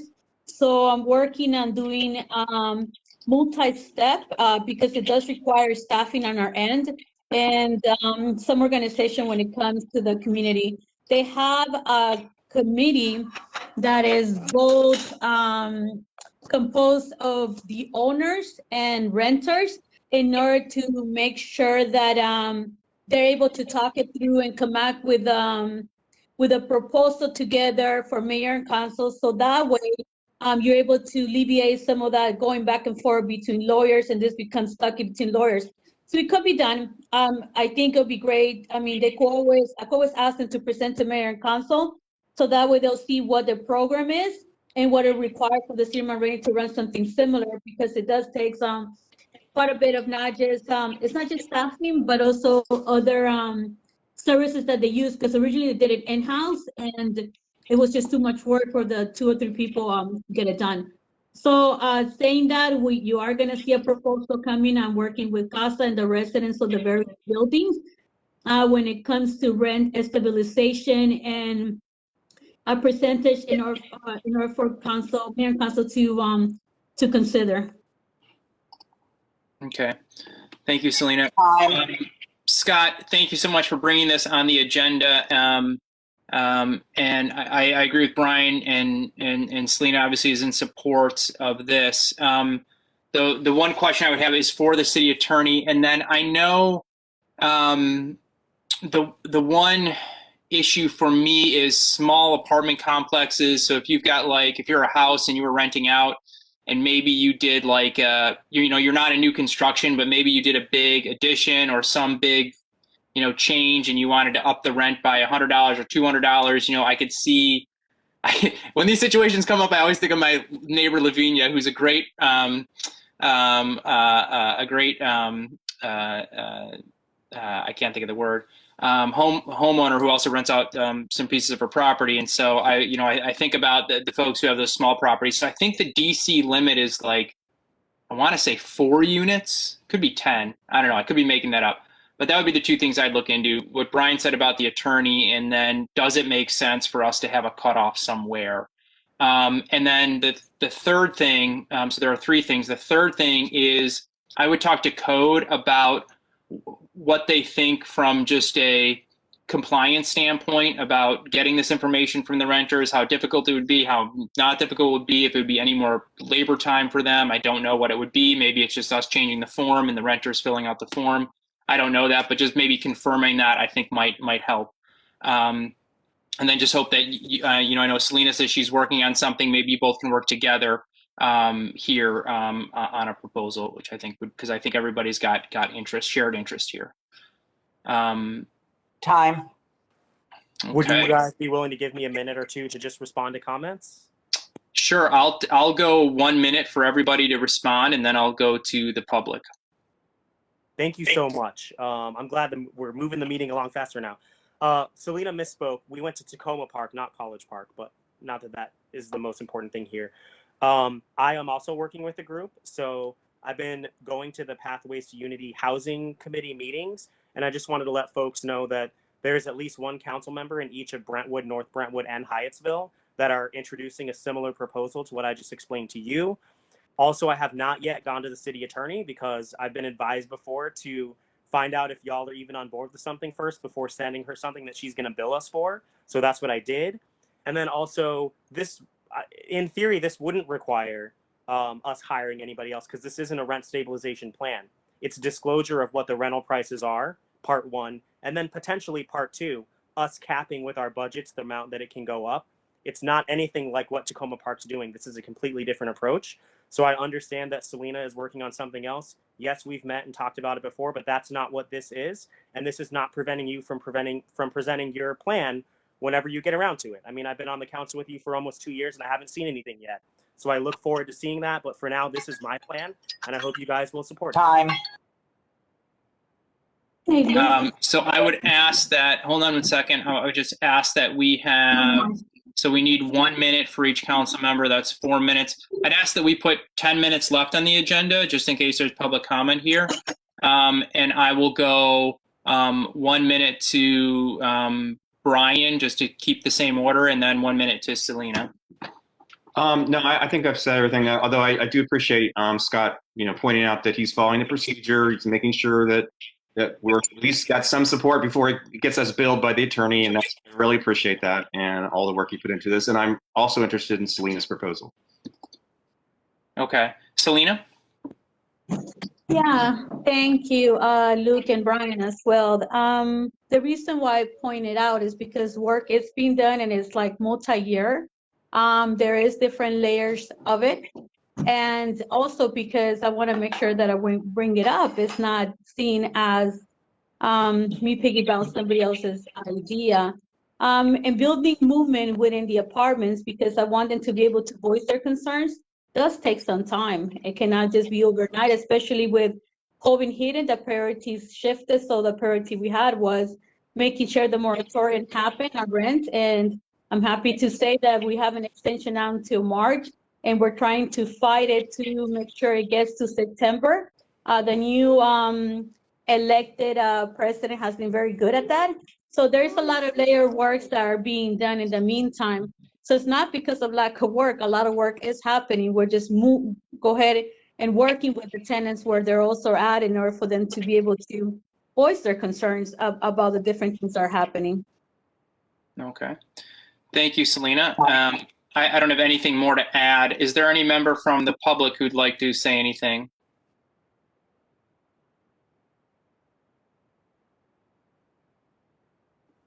Okay, then we will move on to the next ordinance, which I know Mayor Miles was going to present. And I'm sorry. Actually, I had my hand up. sorry. Okay. Okay. Oh, Nina, go ahead. Yep. Go ahead, Nina. You have 3 minutes. Okay, thanks. I won't take that. I realize you're running late. I just want to, in any proposal that you're considering, go back to something that Luke said, and the cautionary note that Brian had about having the attorney look at this, because in DC, owners are not required, especially if it's small family units or limited number of units, are not required to disclose what they are charging for rent. They also are not limited in terms of rent increases under DC law. Luke got that right. I think it is under 4 units. So, houses, small family houses that rent out an apartment in them or rent out a small house by itself are really small business owners. They have to get the business licenses. They have to pay the taxes. They're facing a lot in terms of increases this day and age, and they're suffering under COVID. And so that needs to be taken into consideration as you entertain any of this going forward.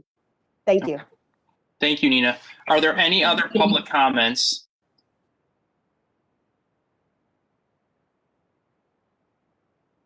Okay. Hearing none and hearing that we are out of time, I think we can move forward to the next agenda topic, which is agenda item number 7. This was Mayor Miles' appointment of a Citizen Police Review Advisory Board. I know she's not here to present. So did we decide to take this off the agenda item? And if not, I do have one question before we get started. This is Selena, Luke? Yep. So I originally was thinking of taking it out, but since we were not sure if the mayor was going to join us later on, I wanted to make sure her item was in it. I'm more than fine to removing it for her to present. It is her item. So seeing that she's not here, I'm perfectly comfortable moving into the next work agenda. And to be honest with you, this looks like it might be one of those like a 1-item agenda because it's very dense in information. And I think 10 minutes might not do it justice here and there. Okay. Is there objection to that? Yes. Okay.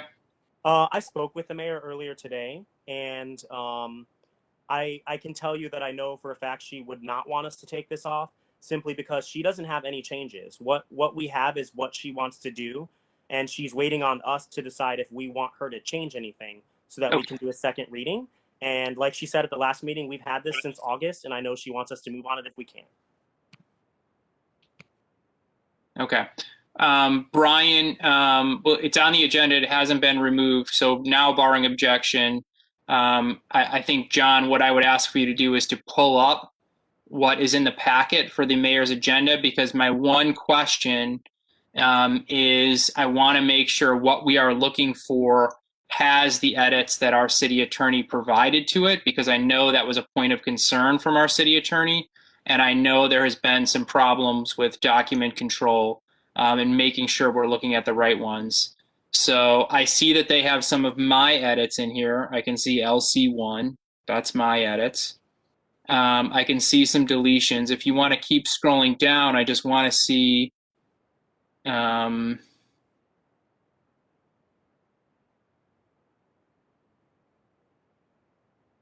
Keep going. Okay, I don't know if we can see edits from Elisa in this document. Alyssa. I keep having her name wrong. Okay. All right, I know I mean, this is a big document. I supplied my edits. That was the document that you forwarded to me with Alyssa and your comments. It had Alyssa's comments and mine. Okay. Brian, you're unmuted. Do you have anything to add here on Well, how to get started? how much time do I have? I'm going to give each person a minute and a half here. Okay, so one of the biggest issues was we were running up against the state law that protects police officers from being investigated by our board, and I don't know if that got fixed in there. That was one of Melissa's major problems. Was we were violating state law of what we were proposing. There was also, I believe you brought it up, we was talking about hiring staff for this board, and how was that going to work? So there's a lot of things in there. You're right, it's very dense. I think Selena's right, it probably takes a separate meeting. It's so dense. And that's the two recollections I have of a couple problems that were in there. And so I think if we want to spend time to go through all these comments, we almost need 30 to 40 minutes to walk through this document. I don't see any other way to do it. If John pulls up the document and we walk through and we go through every comment, Right. It's not a 15-minute thing. Yeah, it's the attorney really should be with us when we discuss this as well. So how could we do this? Could do we still have a need for a closed session at some point in time? Or have we gotten everything that we need on this agenda? We need a closed session. The mayor was supposed to call one, but she didn't. So okay, for another issue. So maybe we could schedule some time to have a work session with just this topic on it, so we get through it and we devote the time necessary, followed by a closed session. And maybe we do that sometime, February's next week, sometime that works for everybody. Sure. That works. My suggestion, Luke, is let's send that document we have in front of us right now back to Alyssa and make sure it is the document that she. Okay. Yeah. John, could you do that? Could you send this document to Alyssa and make sure she double checks that is got her comments in it? No, he can't, but I can. Latasha can. Okay, that's right. That makes sense. John, go deal with our city attorney. And for the record, it's Latasha that's controlling the PowerPoint. Oh, okay. Oh. I don't know why I was thinking John then. John's controlling the minutes, and I'm terrible at this. So, all right. Thank you, Latasha. I will stop directing John to control this. Okay. Okay. Thank you for doing that, Latasha. And then, if you want to CC us on it, that way I can talk about my proposal that maybe we get together and meet on this. Unless you want to say that in the email itself, that the recommendation. Actually, that would be super helpful, Tasha. If you could just say that. I'll see you guys on it and let you guys chime in with her on how you want it to go. Okay. All right. We'll do. Okay.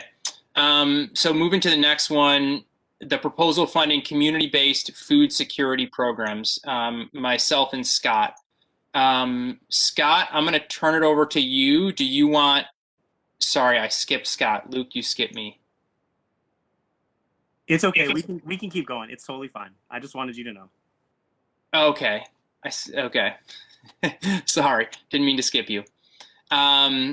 Proposal funding community-based food. So Scott, I'll turn it over to you, and you can. How much time do you want here? A minute and a half? I'll take a minute and a half. I'm honestly not sure. Okay. We've talked about this before, and it's something that I don't want to let go of. And I know, I mean, it seems like the majority of us want to do this. So I'm not really sure where we are. I just know that there are several different community-based programs that are delivering and purchasing food for residents that are having tough times. In addition to, you know, the amazing work that Mayor Miles and the amazing work that Selena has done and spearheaded is wonderful. But I'd like us to supplement that by supporting the community groups that have popped up. And some of the loose ends here are probably mine, and I take responsibility for that. But that's why I'm bringing this back on our agenda tonight. And I know, Luke, you wanted to do the same thing. So I'm just going to stop talking. I just want to know where folks are, because I think we have the votes to do some funding, even if it's only a few $1,000s. So I think we should do that. Okay. And I will just jump in here and add quickly. If you remember in the fall, we had developed, Scott and I were working with a group of folks who were providing food in the community, and we had developed a grant proposal for the city to administer. So the way it would happen is, and I forget the number, if it was $5,000 or $10,000, we'd set aside, and somebody could apply for, it was either, maybe it was $20,000 to set aside, and you could apply for up to $5,000 to help you. There was some numbers game there. And at the time, Latasha was working hard to get the program out on her own. And so the idea was, well, let's not do this. Let's let Latasha run the COVID relief program that she was planning on at the time. And so that's where things landed. So I think the proposal that Scott talking about is, let's not lose sight of that. And let's see if there's interest from the rest of the council to revisit this and actually have a grant program that would fund organizations that do the providing of food. And so that is what is on the table. And I will open it up to, I'll go back to Ward 1, Selena. Well, I mean, you guys have gotten plenty of emails from me to know where I stand on this. It's like, I'm supportive. I mean, at this point, I'm like literally ready to go knock on your doors and leave a notice in your door. But I will just say it is needed. That definitely does not mean that the services that I've been able to bring to the city need to stop, because they won't. Even with the funding we're giving them, they still need extra help because the number of people keep increasing. Currently, I have been helping both the Pantry and Mounties Act to be able to fill some of the gaps, obviously with whatever I can, but there is so much needed.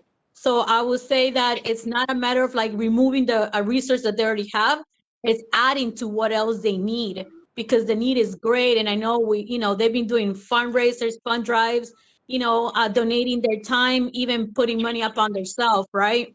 Mm-hmm. So I wouldn't say not support the extra food we're bringing in from the city that's costing $0 to the city, but we definitely need this as well, because the need is out there in the community and really badly. Other cities, like I mentioned in my emails before, have been able to do this.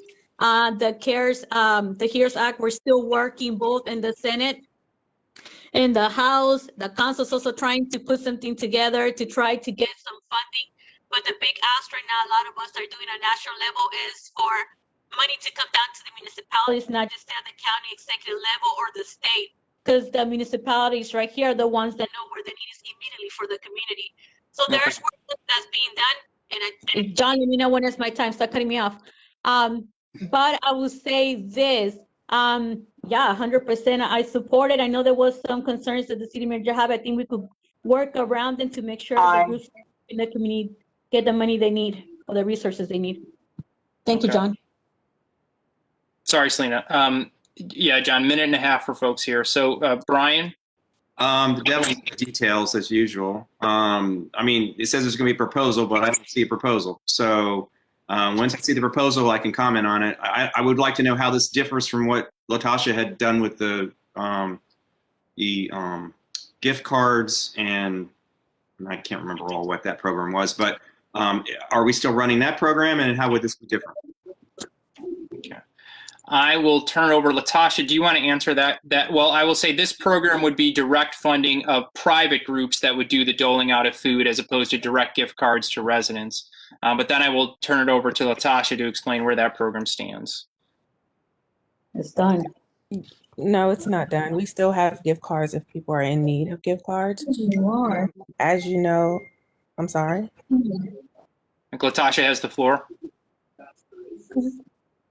We still have gift cards if people are in need. They can definitely reach out to City Hall or whomever, and we will make sure that they get them. Also, I'm not sure how this works on a number of fronts, but one, we just gave a ton of food to one of the food pantries in the city. They simply called and said, "Hey, do you have anything, that you can give us?" And we had so much food left over from the Thanksgiving and Christmas baskets. We gave them cases of food. So I'm not sure. Anywho, so the city has definitely worked with organizations who have called. I also just have a concern in terms of budget. I don't know,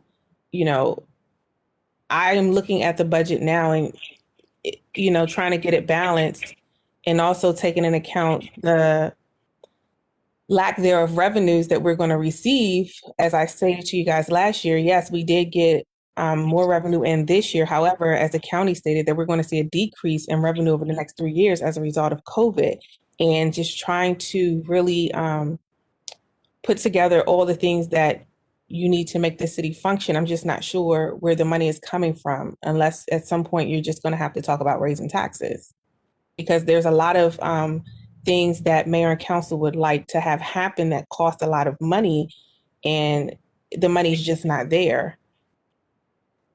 Okay. Thank you, Latasha. And I will go back to mayor and council for 1 minute each. Scott? Yeah, I guess the reason I'm really, what it boils down to is I'm just asking for folks who are supportive of the city directly funding community-led efforts for food security, how much money they're willing to spend. That's really what I'm asking. We spent $3,000 to light up City Hall, so maybe we're willing to spend $3,000 here. I hear what the city manager is saying, and forgive me for being vulnerable and a little bit testy, but I'm just feeling discouraged and disappointed because when I introduced the agenda item, I said, I want us to fund stuff as a supplement for the work that's already happening. And then the first response I get is like, we shouldn't cancel the work that's already happening and replace it with this. Nobody's suggesting that. And I just don't, is it something that I'm doing wrong where what I'm saying is lost in translation? Am I a bad messenger? Because I feel like there just are so many times where I present an idea and then something that I didn't suggest is what gets thrown back at me. And I just am really frustrated with that continuing to happen. Thank you, Scott. Brian? I could be supportive of this. I just need, like I said, I just need to know what the details. How would you decide which community groups would get the funding and all those details, and then make sure, of course, it's only limited to Mount Rainier residents, since it's taxpayer money. I really don't have an opinion one way or the other. I definitely know people need food. I hear Latasha. I have another question for Latasha, unfortunately. When is we're in a new cycle of assessments, I think. We're getting ready to have the new assessments. And so when we'll know will the assessments go up or down? If the assessments go down, we're going to be in deep trouble. I haven't received anything from the county yet.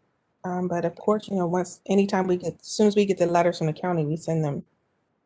No, I'm not questioning on that. I just thought, when do we usually get it? Maybe it should be coming. We should be getting it soon because taxes were December 31st. The payment's gonna come out February. We should get it sooner rather than later. I'm just letting younger know that in the past it has gone down, and we have lost a significant amount of taxpayer money or tax money revenue. I can tell you. I'm sorry, Brian, to cut you off. I can tell you now, in the proposed budget that Ray gave to me, based off his projections, he did have a decline in business taxes. I'm sorry if your screen went blank. I just skipped over to my budget real quick. He had a decrease in the vacant development property tax, a decrease in the business property tax, a decrease in the emissions and amusements and stuff like that. So there's like a lot of things that are decreased in terms of revenue. So, that's why I just say, I caution. I hear everything that everyone is saying tonight, but I don't know. I guess you guys know how I feel. I'm the one who sees the real numbers, and I see what it takes to run this city on a day-to-day basis.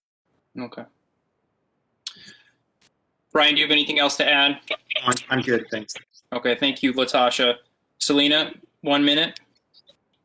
Yeah, I was gonna say, probably you must have sent a request for us to come through the budget and figure out what funds we have not spent that we no longer need. This doesn't mean we're gonna use every single one on them, because the way I see it is like we need to pre-plan, not just for the next month or two, but like for a little longer term. So I'll give you a perfect example, right? The Santa with Christmas was not done. That's at least $1,000 right there that instead of like doing the event, I wouldn't mind utilizing for, in order to be able to give some funding to some organizations. I think about 5 of them were identified, something like that, last time I checked on the stuff. So that is the community event that it's there and the funding hasn't been touched, and that could potentially be utilized for that. So I think that even if we decide to say, $3,000 or whatever it is, let's figure out to help them some, even if it's some help out of this budget, even if it's minimal help, it will help them, because at this point, is desperately still needed.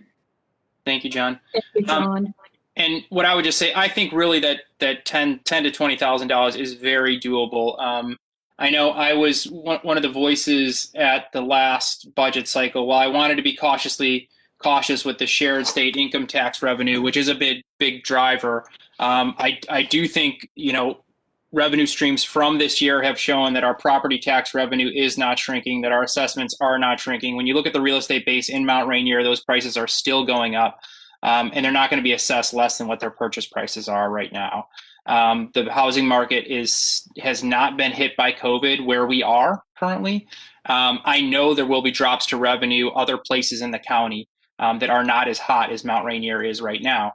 It's going to be a different story if you're in District Heights or even up parts of Upper Marlboro, things of that nature, Bowie. But it's where we are right now. Real estate prices are increasing. Homes are turning over very quickly.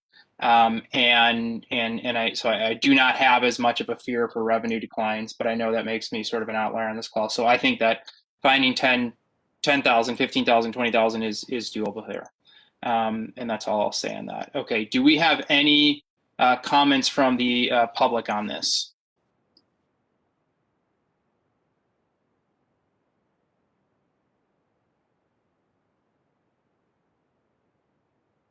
Okay.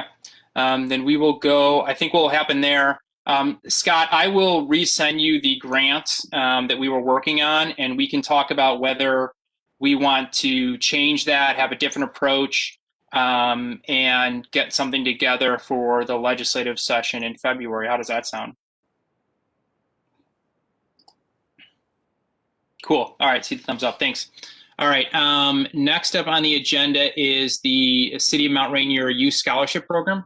Selena. And Selena, how much time do you need?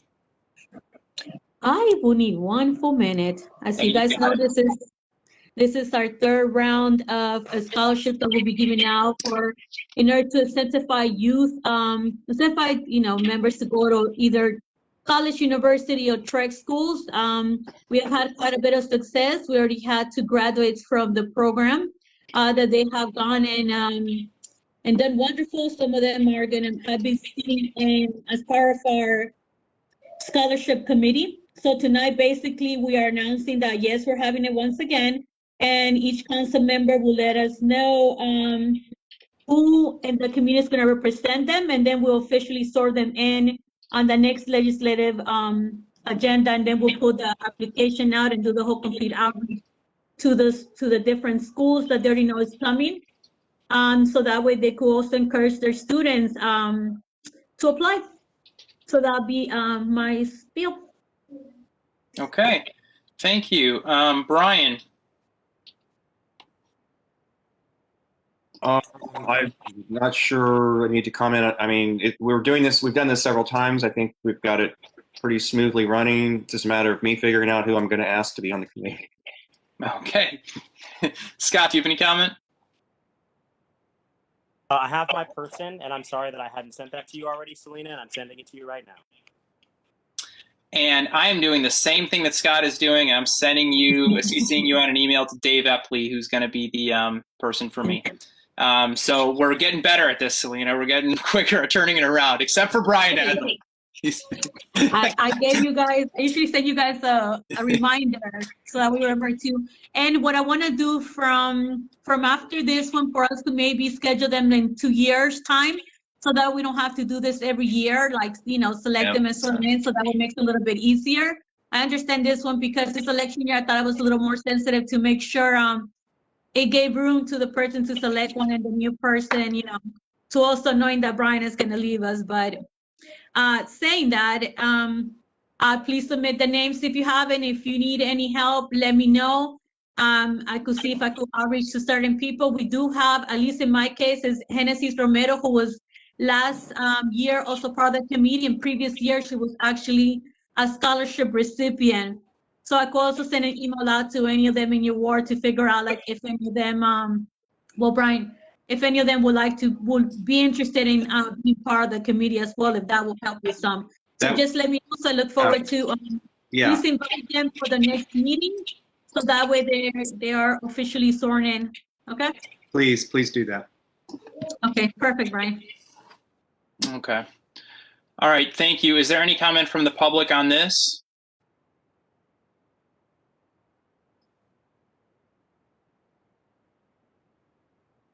Okay.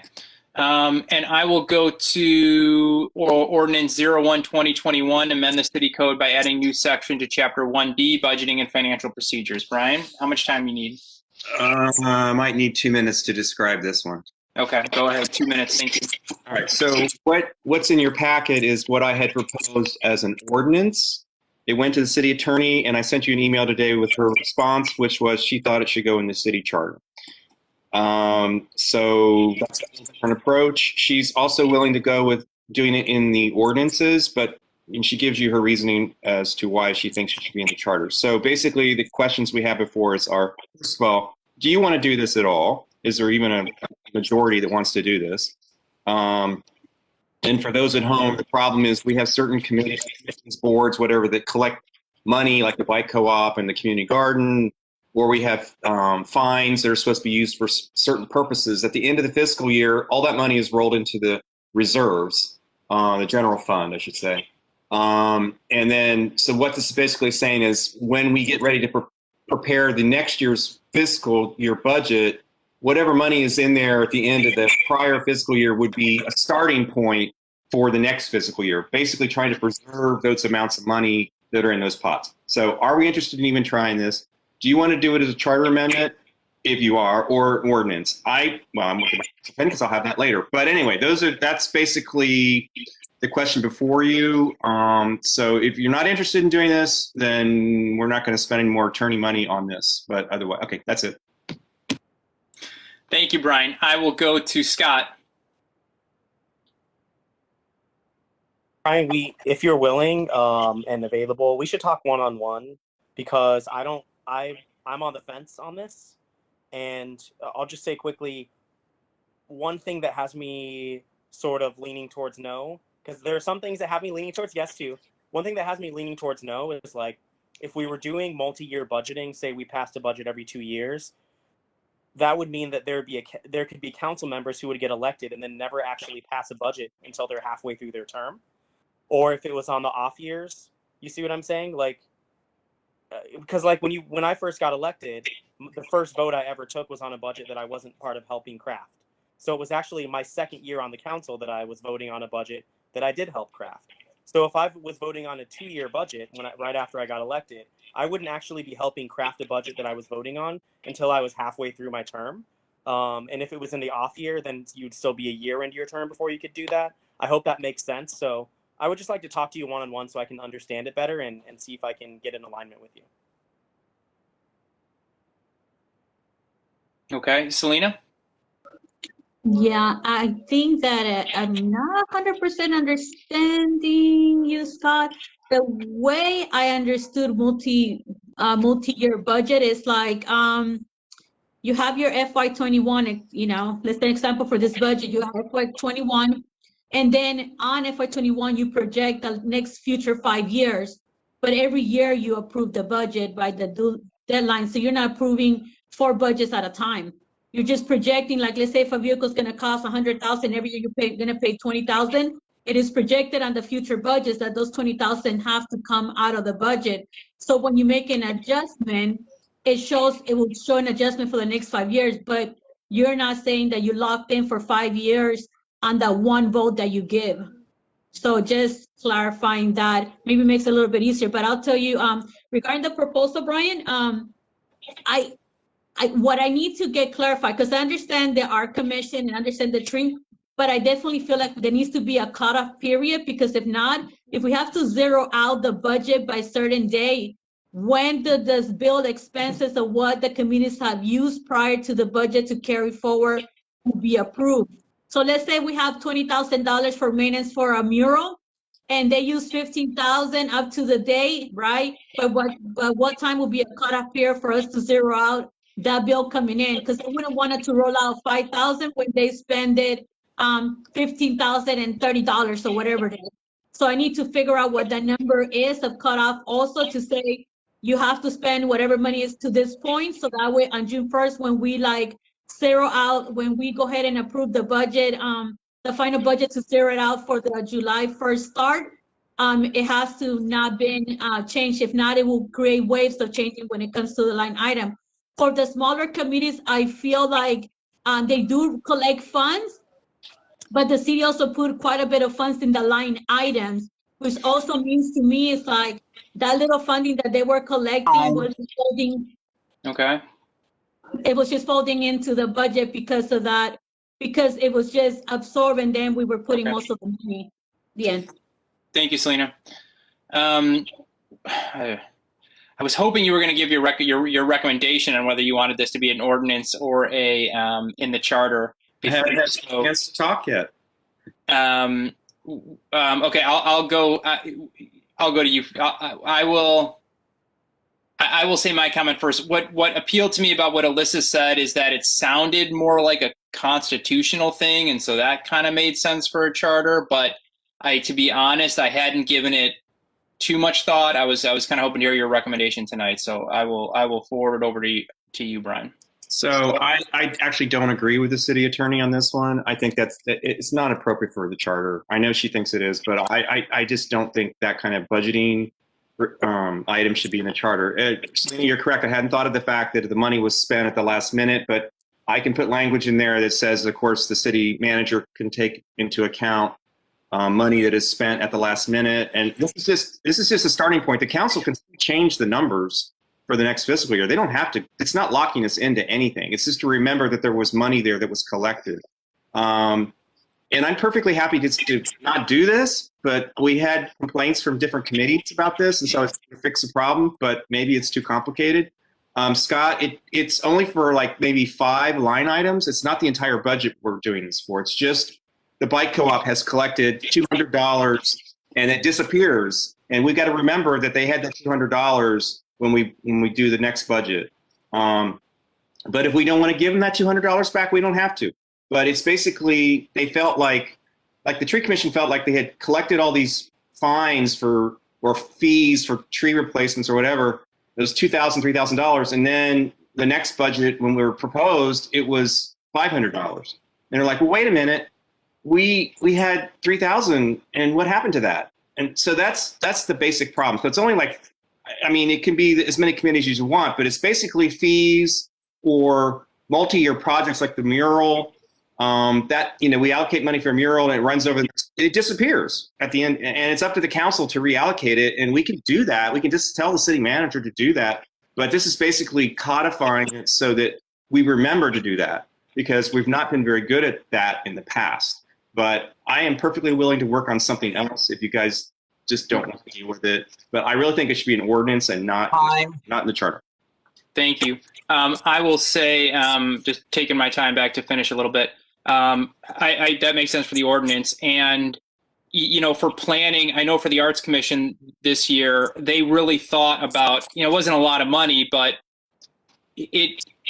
if a project does cost more money, it makes them think about, okay, if we are holding this in maintenance, what's the size of the project that we can do? And that limits what businesses do they reach out to. And so I know they were having that conversation this year. I don't know if I can say it ended up affecting where they chose to put the mural, but it does affect what they do. And I think if councils like that plan that, if committees like that are planning that out and I think that's doing good work and doing good planning by holding that money aside for future maintenance. And so I think to the extent we can find a way to keep that in there in the budget, I think that's a very good idea, and I support it wholeheartedly. And as ordinance is fine with me. So I will. Scott has his hand raised. I'll go to you, and I'll give everybody 1 minute on this loop back around.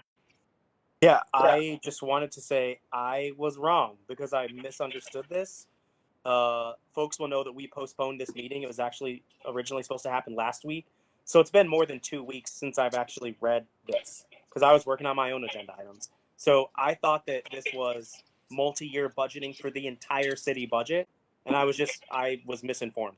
So now I understand what we're doing, and it makes more sense. I still do want to have that one-on-one with you, though, Brian. I think I can probably get to a yes. I just need to make sure that I understand it before I'm prepared to vote. Thanks. Okay, Selena, would you like to add anything? Are you good? Yeah, I think it's just like massage the language, I guess, Brian, to get on those little details that we need to work on, so that was a little bit clearer.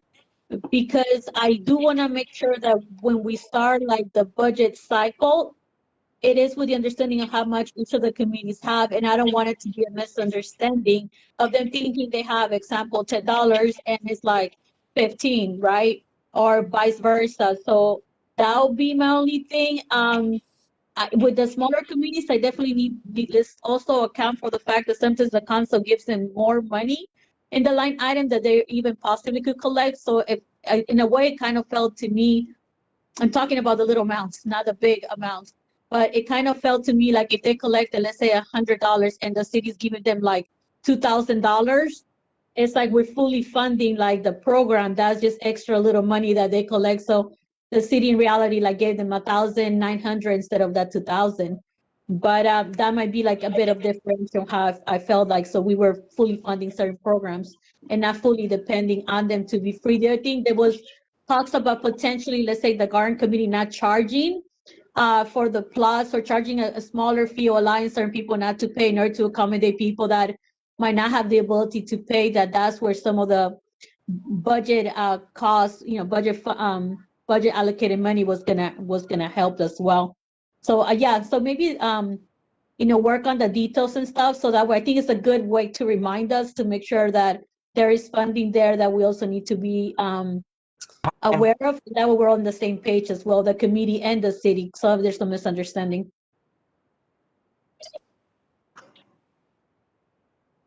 I recognized. Chair. Yes, Brian.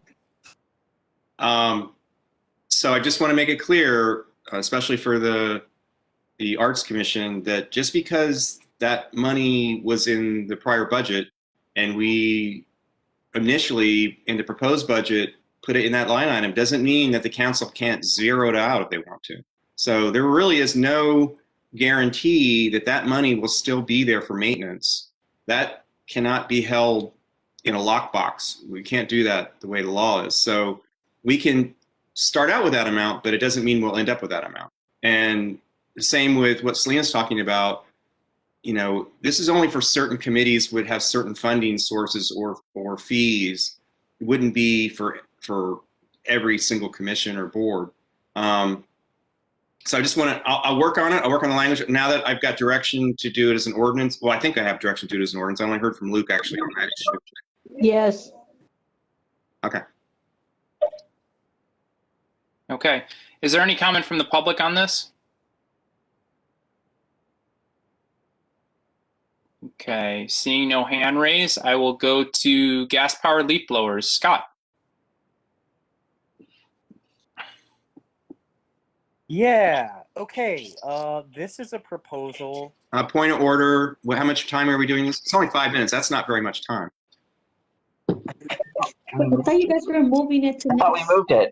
Oh, that's right. We moved it. Oh, that's right. Okay, sorry. I saw it next there, and I just went into it. Sorry about that. Yeah, that's what it looked like little. Scott and I were going to work on that too. So, okay. Yeah, it's probably a 10-minute conversation more than a Okay. 5-minute So presentation. next up is the shot spotter agreement. Mayor and City Council will discuss the shot spotter agreement. No one's name is on there, but I can give a lead in. The mayor and council had, unless Latasha, did you want to give a lead in on this agenda item for us, or did you want me to give a quick overview for folks?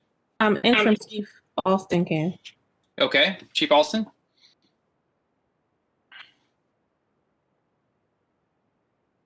Interim Chief Alston here. We have Jason Silva from ShotSpotter. He should be online to present this and be there for any questions and comments you may have. Point of order, please give him his amount of time. Thank you, Brian. I was just looking. Okay, so we've got 15 minutes here. Is 3 minutes enough time for you?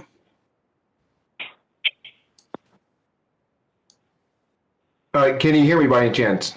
We can hear you.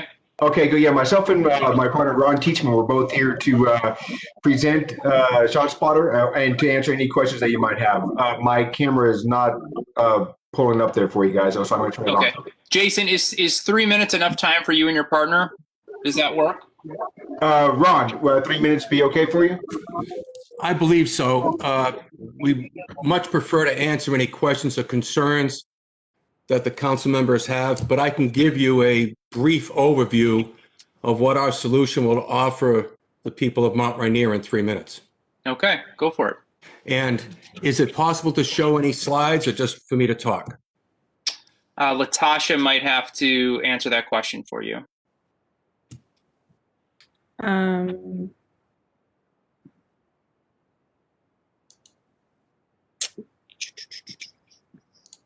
I wish you would have emailed them to me.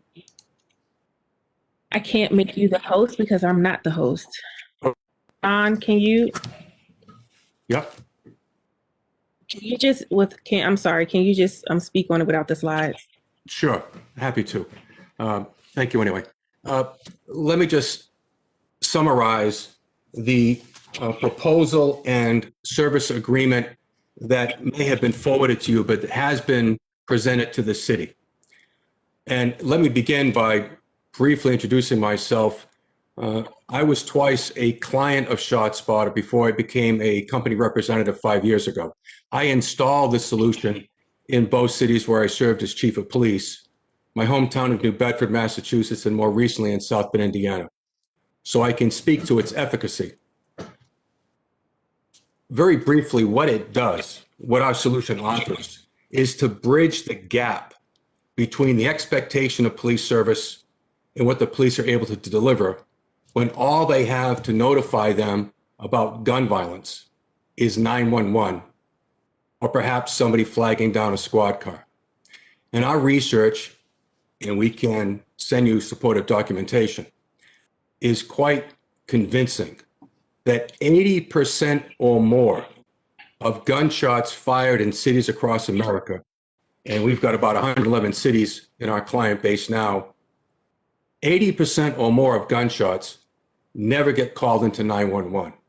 And yet, the people of Mount Rainier, like most cities, expect when they hear gunfire to see a police response, a response to arrest the perpetrators, render life-saving first aid to the victims, and also to assure the community residents in proximity to the gunfire that their response indicates they care. We even encourage and train our client officers to do a door-to-door canvass just to make that point. We're here because we care about you. Were your children awakened by the gunfire? Did they need to speak to a police officer? And so forth. Moreover, from the officer's perspective, it gives them situational awareness. We're able to tell the police in about 30 to 40 seconds from trigger pull if there's more than one shooter, how many rounds are fired, if a shooter has a high-capacity weapon or a full automatic weapon. So we can deploy enough officers to keep officers safe and to better protect the community. And finally, we encourage our police to share the data that they get through ShotSpotter to show the level of gunfire in neighborhoods, to justify and legitimize the allocation of resources being given to those communities, and to engage the community, now that we've enhanced the sense of trust by comprehensive response, to engage the community in working collaboratively to reduce gunfire. In summary, we give the police comprehensive opportunity for response. That response leads to community trust. It also leads to help to gather evidence at the scene, both forensic, like shell casings, and testimonial from eyewitnesses, to bring those cases forward on the perpetrators, but most importantly, to deter further gun violence, because the shooters know the police will respond. And I think I've hit my 3-minute limit. I'll stop and answer any questions with my colleague Jason that you may have. Okay. I'll go back to Ward 1. Selena, do you have any questions or comments for Ron and his colleague, Jason? Yeah, what is the percentage rate of accuracy when it comes to the program? So not only do we attest this, but in the agreement that we provided to the city, in the contract, we guarantee a service level agreement, a guarantee of 90% notification of external unsuppressed gunfire over 25 caliber. Furthermore, we guarantee that we'll locate the gunfire within a 25-meter radius. Often it's inside the room you might be in right now. Officers talk about stepping out of the squad car right where the shell casings are. So those are guarantees. We also guarantee that notification from the time the trigger's pulled to qualifying that noise as gunfire and giving the police all that information, that notification takes place in under 60 seconds. In 2019, our average was 34 seconds. So we guarantee comprehensive notification. We guarantee it to be timely. We guarantee it to be accurate geographically and comprehensive in terms of the awareness we give the police. Yeah, this is definitely something we need to discuss, because one is like the price is there, especially for us as a small city. But the other thing to me is like, I know you're telling me 90% accuracy, but what happens if it's not 90% accurate? What is what would that entail for us? So in the contract, there's language like liquidated damages, that if we don't meet the service level agreement, then you get free service for a period of time. You don't have to pay if we don't perform to the satisfaction that is guaranteed in the contract. Okay, thank you so much. Thank you for your question. Brian? What is the amount of money we're talking about? For the lower tier pricing, which you qualify for, sir, for the respond, it's going to be $40,500 for a 12-month contract.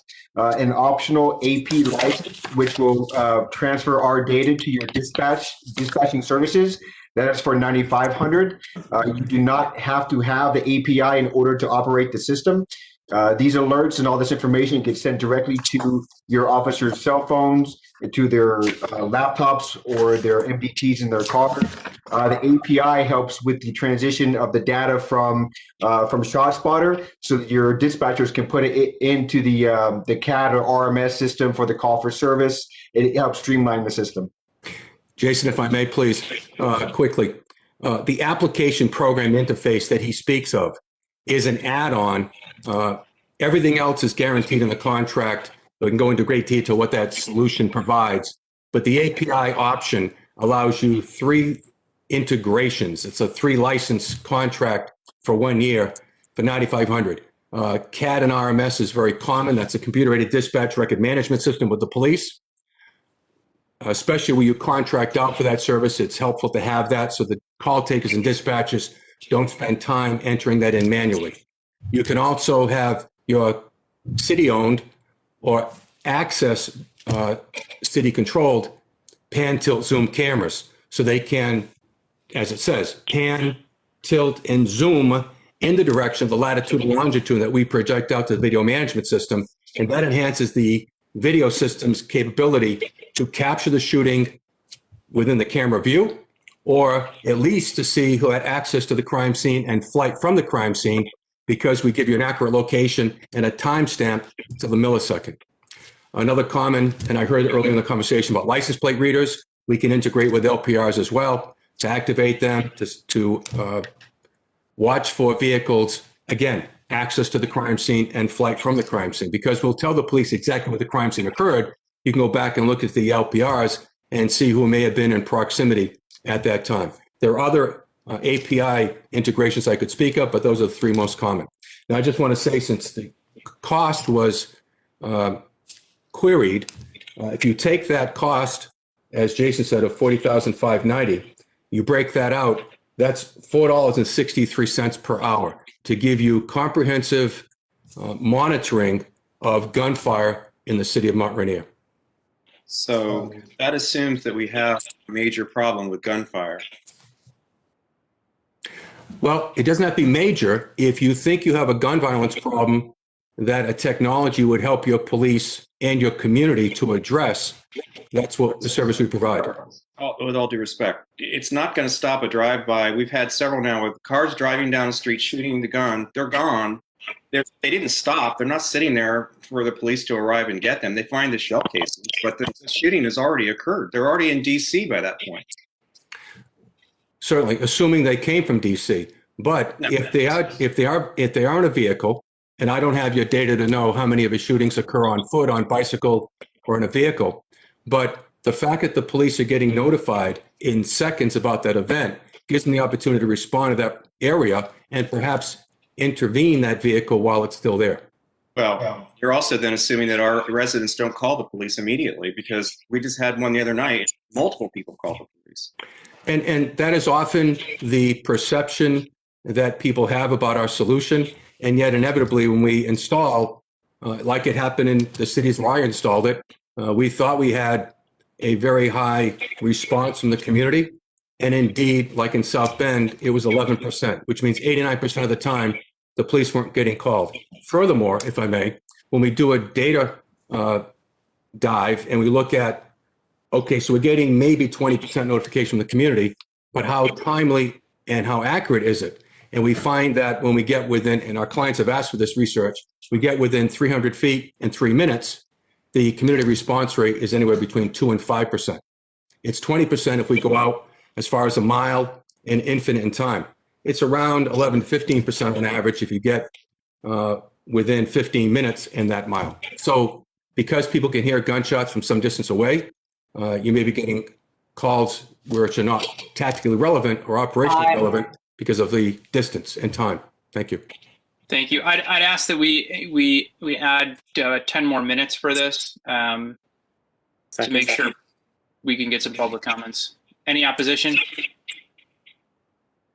Hearing none, we'll add 10 more minutes. Thank you, John. Brian, are you done with your questions? Yeah, for the moment. Okay. Scott, I know you asked to step away. Are you available to answer questions, or would you like me to go first? I'm back. Okay, go ahead, Scott. I wanted to say, by the way, Luke, earlier you said that you were terrible at this. You're a great moderator, and you've done a good job tonight, so thank you. Thank you.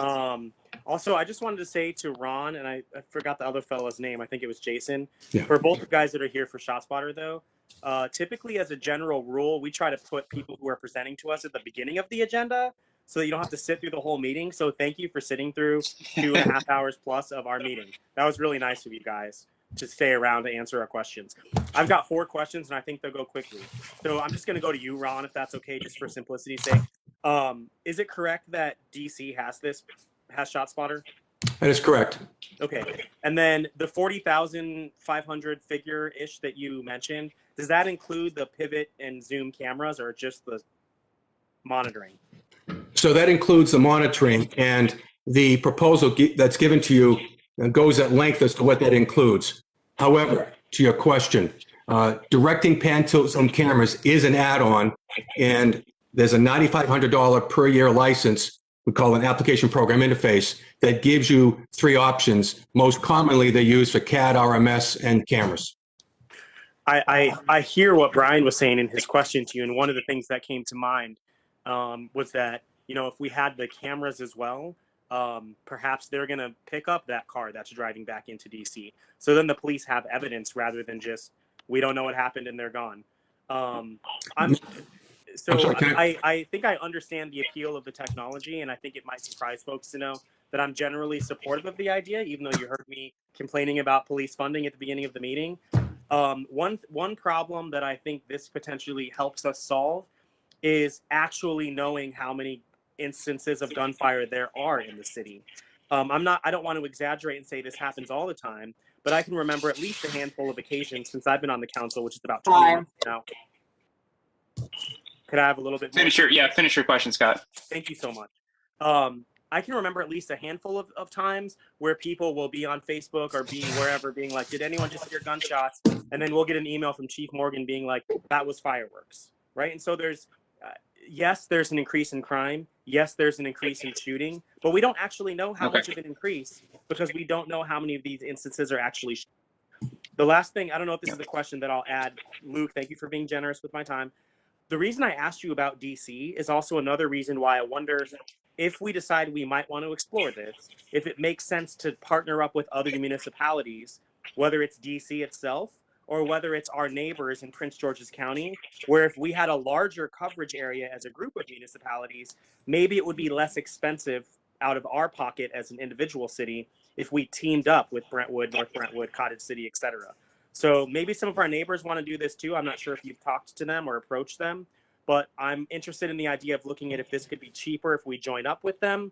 And then if you know of any grant funding out there, Ron, that we should pursue that would allow us to be able to pay you for the service, but not cost us any money, please let us know.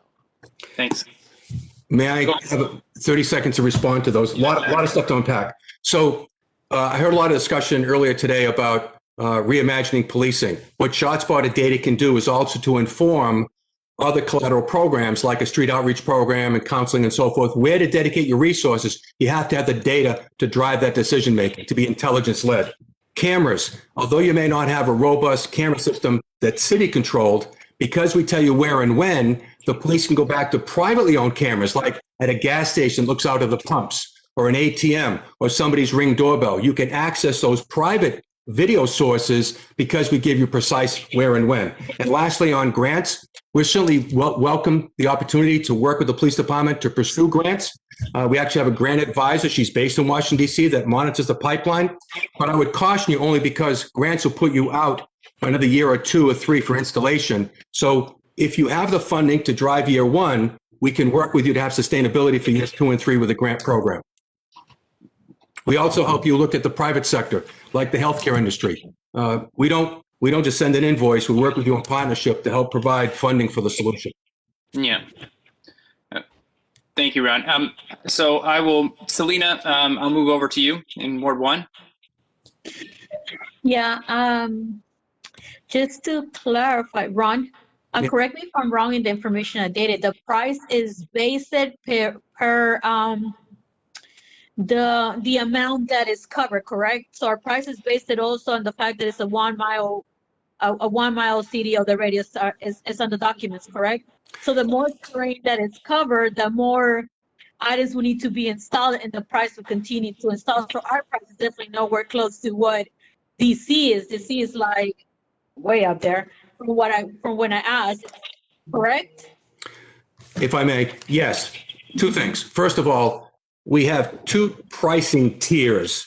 A cost per square mile for larger cities like Washington, D.C. or Baltimore, for example. And then we have a more favorable price per square mile, even though our costs are the same, so that cities like Mount Rainier, which couldn't afford it at the higher price, find it more accessible to bring our solution to your city. So as Jason was saying, the lower tier pricing is about $49,500 per square mile. And since your city is actually less than a square mile total, that's why the contract offers a $40,590 figure. And that gives you citywide coverage for the city of Mount Rainier. Thanks, Ron. Selena, do you have any more questions, or do you mind if I take a couple? No, I was going to say, I think the idea of bounding together their cities is great. I just want to make sure we know what it will mean when it comes to us pissing the share of territory, how much money it will cost us as well. So maybe that's something we could look into. But if we want to do it this year, it might mean starting base here and then deciding what to do next. Thank you. You know, I think the most attractive thing about this program is the seconds that you inform police, and then that there would be cameras there pointing at where you get the read. I think that sounds really appealing. And what I'm hearing is that would cost $52,000, $53,000. Is that correct? So if you integrate cameras, for example, with the API, your total cost would be $50,090. Say $50,000 and change. Okay, gotcha. Which is $5.71 an hour. Gotcha. Well, one of my questions would be, you know, that sounds great. What is the rate of, because we just doing some Google searches on you guys, some cities seem like they're having success with it. Some cities seem like they aren't having success with it. Is that what's the rate of success where you actually get a lead out of this? Like, not that it correctly predicted where the shots were fired or something, but that we got a lead, something, some positive policing happened out of this. Do you keep track of that at all? Well, we do the best we can, but if I may, understand that our clients control all that data, right? If they do track, does ShotSpotter lead them to an arrest? Does ShotSpotter lead them to a live saved? We try to collect as many of those testimonials as we can, and you'll find them, and I would project this now on the screen if I could, you'll find that on our website at shotspotter.com/results. You also find all of our cities at shotspotter.com/cities. We have a very transparent website, as we are a company, and we put most of it on our web that we can get. Let me just say this. Yes, you can Google and find less than a handful of cities in our 25 years that have not continued the service. Sometimes it's strictly financial because they've gone into bankruptcy and disarray. What I will say is we're about 111 cities now. It'd be more as we speak. We're installed in that many. We have an extremely high retention rate, and about half or more of our cities that initially started with a modest footprint have expanded that footprint. That I think speaks to the success, that even though they don't have the metrics that you're asking for, they see value however they measure it, whether it's officer safety, community trust and engagement, the amount of arrests, the lives saved. We hope that our clients could track all that data, and when they do, we share it, but not everyone does. Okay. Thank you for that, Ron. Sure, okay. sure. I will go to the community. Are there any questions from the public?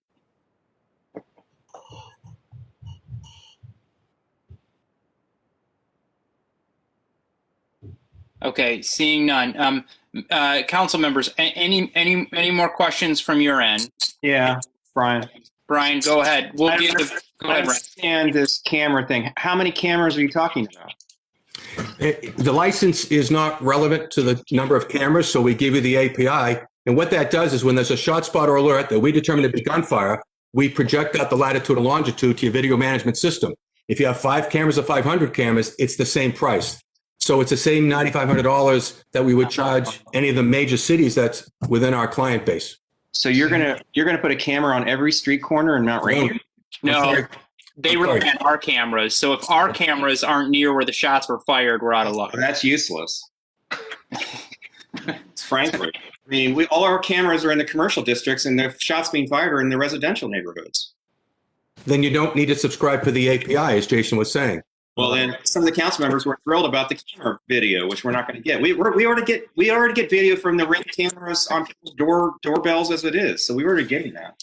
If I may, you will get Ring doorbell video if you know about the shooting, if you know about the shots fired. But we know, as other of our clients will tell you, they don't know about the shots fired because nobody called. They never know to go back to Ring doorbell. Don't know where the crime scene is. Excuse me. We do know when shots are being fired. We get immediate calls and emails. It's not like you're mysterious. Sometimes, yes, they're firecrackers. I agree. But for $50,000, did you not hear that we're going to go into a budget spin here possibly? I'm not voting for this. This is like, I would love to be able to do this, but we don't have the money to do this. Thank you, Brian. Okay, I will go to Scott. Do you have any more questions?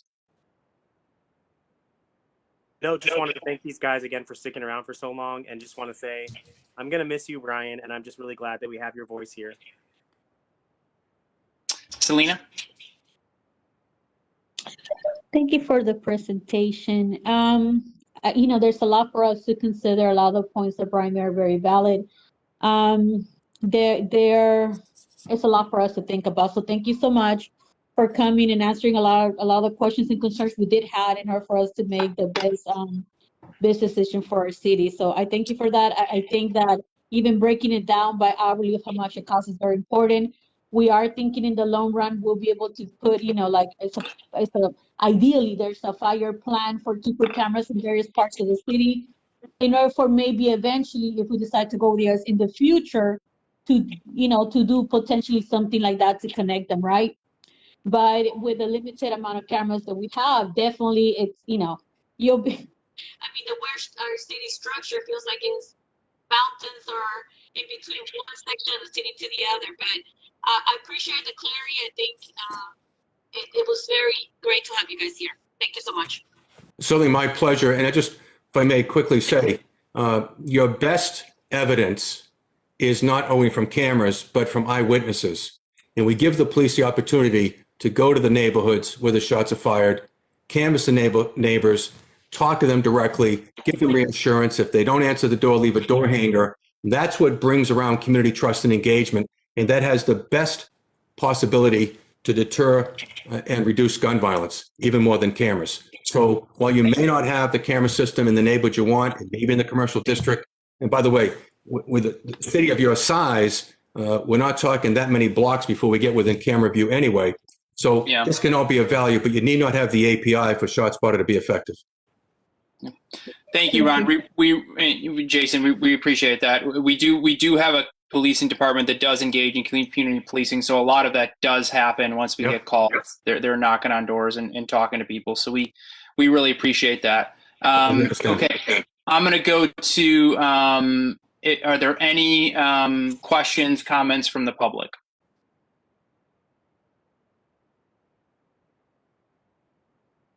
Okay, thank you, guys. What I'm going to say is, Mayor's not here. Council members, if you would like to see this in the city budget, that you ask to add this to the February work session. If no one adds it to the February work session, then I think Latasha will have good guidance on what our position here is from a budget perspective. So I will leave it at that and get moving to the next agenda item. This is Civic Center funding. Brian and Latasha. Thank you again, guys from ShotSpotter. Appreciate you, Jason and Ron. Latasha, I'm going to let you take the lead on this. I mean, basically, we've owned this building for 10 years and have basically done nothing with it. I think at some point the taxpayers are owed, something out of what they spent to buy the building. So anyway, I know you've talked to DCHD and a bank, so I'll let Latasha take the lead. So it's just basically I needed to get some direction from mayor and council on how they wanted to proceed with the funding for the renovations. I don't know if it's necessarily renovations or rebuild or what have you of the Civic Center. So I sent you guys an email from DHCD regarding getting funds from them and doing this project in phases. After a discussion with them and, just even with Mr. Rollins and myself, and then, like I said, talking to a couple of banks and some financial, it's best to do this in phases because it's such a big project. And we want to definitely, if this is something you guys want to do, we'd like to know so that we can apply for the DHC funding because that that window is coming sooner rather than later. And we want to be able to have Mount Rainier's name in the pot for funding. And it is a loan. It's a very, very low interest loan over a number of years that we are thinking of. Yes, we are still actively looking for grants, but I just need everybody to understand that you're not going to get $7 million worth of grants. You're just going to need a lot of grants. But we are looking for grants, but the problem is, the problem with this and grants is a lot of the grants that are out there are for things that it just doesn't meet the need. I'll just leave it at that. So you're going to have to finance some of this project. So with that being said, we just kind of need some direction. All right, well, I'll jump in. So we've done major projects. We built the new city hall. Well, now it's an old city hall. We built the police station. And the way we've done that in the past is through loans and grants and out of the city coffers, of course. And it has to be a combination. I'm also hoping that the Congress will actually be able to pass something to help us with this, but that can't be guaranteed. The interest rate is so ridiculously low that I agree with the phasing. It makes absolute sense as long as the architects think we can do it that way, because you start to get into, you pull one string and the whole thing falls apart. You got to be really careful. But I mean, we could just get it started, get a bid out. We have the building permits. The time is it's ticking. Those will expire. We've spent, I think, $10,000 or $20,000 on all of that. And so I just think we need to get this thing moving. I know we have another project in mind that we need to do in closed session. But this building has been sitting there, and we had the same problem with the police station. We bought the building, well, the prior council did, and then it sat there for almost 5-6 years before the city came up with the money to actually do anything with it. Meanwhile, we're paying on the loan to buy the building. This is not that case because I think we've already paid off that bond, if I'm not mistaken. But anyway, I'm just proposing that we really seriously get this thing started. If we need to take out an initial loan to do that, we should do it while the interest rates are just low. And that's my comment on this. Okay.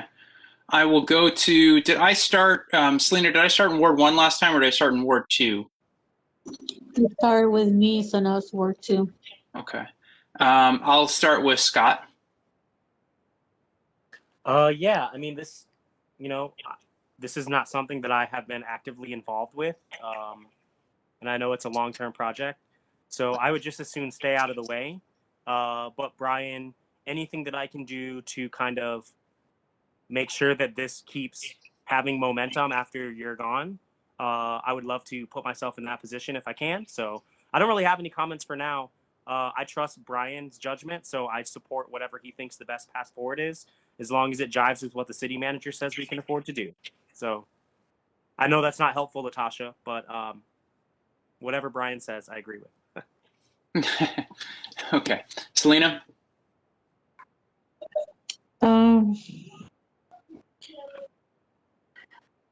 Thank you for putting a lot of time and effort in this project. I know it's a long-term project that you've been working on previously and for the future. I definitely feel like we need to have that closed session as soon as possible to figure out what exactly we're talking when it comes to numbers. The last thing I would hate for us to get into crazy debt with COVID upon us. And my concern is a lot with Latasha keeps saying, if we're having trouble thinking of like $10,000 or $20,000 for a food program, I want to know what it means for a project this big, right? So that's one. But I think that we need to be able to figure out what we want to do with both and create a plan, whether it's together, separately, but have a plan along that way. So that will be my first thing. You guys know how I feel about the city buildings, having them and not taking care of them.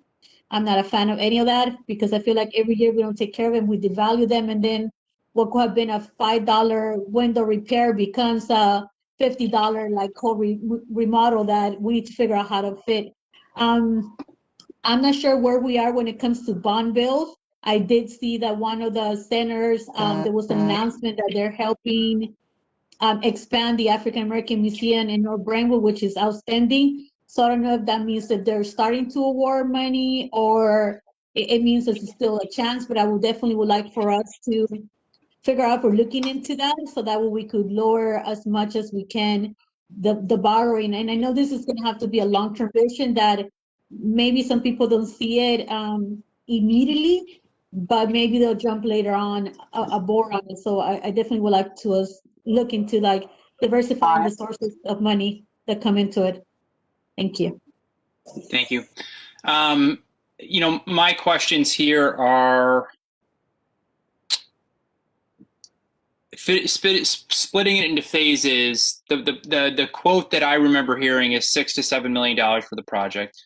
This would be phase one at $1.1 million. So what is that phase one? I don't know that we've been told that. That's a question I have. And then, you know, we as a council, so the term sheet that Latasha provided us, $1.1 million, 10 years or something. It was around $100,000. It was a little bit more than that, but about $100,000 every year. So that's $100,000 that's spending that's crowded out from other resources. And then, you know, once you dip in that and you spend the $1 million, it gets really hard to not take out the loans necessary to complete the project. So then you're looking at $6 million, $600,000 that you're crowding out of funding, which is, you know, that's a lot for us. So I guess I just need to understand, like, will the 1.1 million buy us something that is usable, and we don't need all the bells and whistles to get us to 6, and there's something that we can do there. I'm just trying to understand that, because this will be the biggest financial decision that I will have made on mayor and council. And, you know I've talked to folks about my priorities, and a lot of it's streetscape improvements, and that's also cost money. So that's in the back of my mind too. And I don't know if Brian or Latasha wants to answer that question. Well, I'll say that $1.5 million isn't going to get you a usable building. We can get the architects to tell us how far that would go, but you've got to fix the brickwork on the outside. Right. You've got probably a new roof. You've got to gut the entire building. It has to be rewired, reformed. We can ask the architect how far $1.5 million would take us, but it's not going to be a finished building. Absolutely not. Right. So then you're looking at more funding. Like, how do you close that? How do you close that deal? And then what does that funding crowd out? And maybe that's just a decision we have to make, but it seems like a really big one.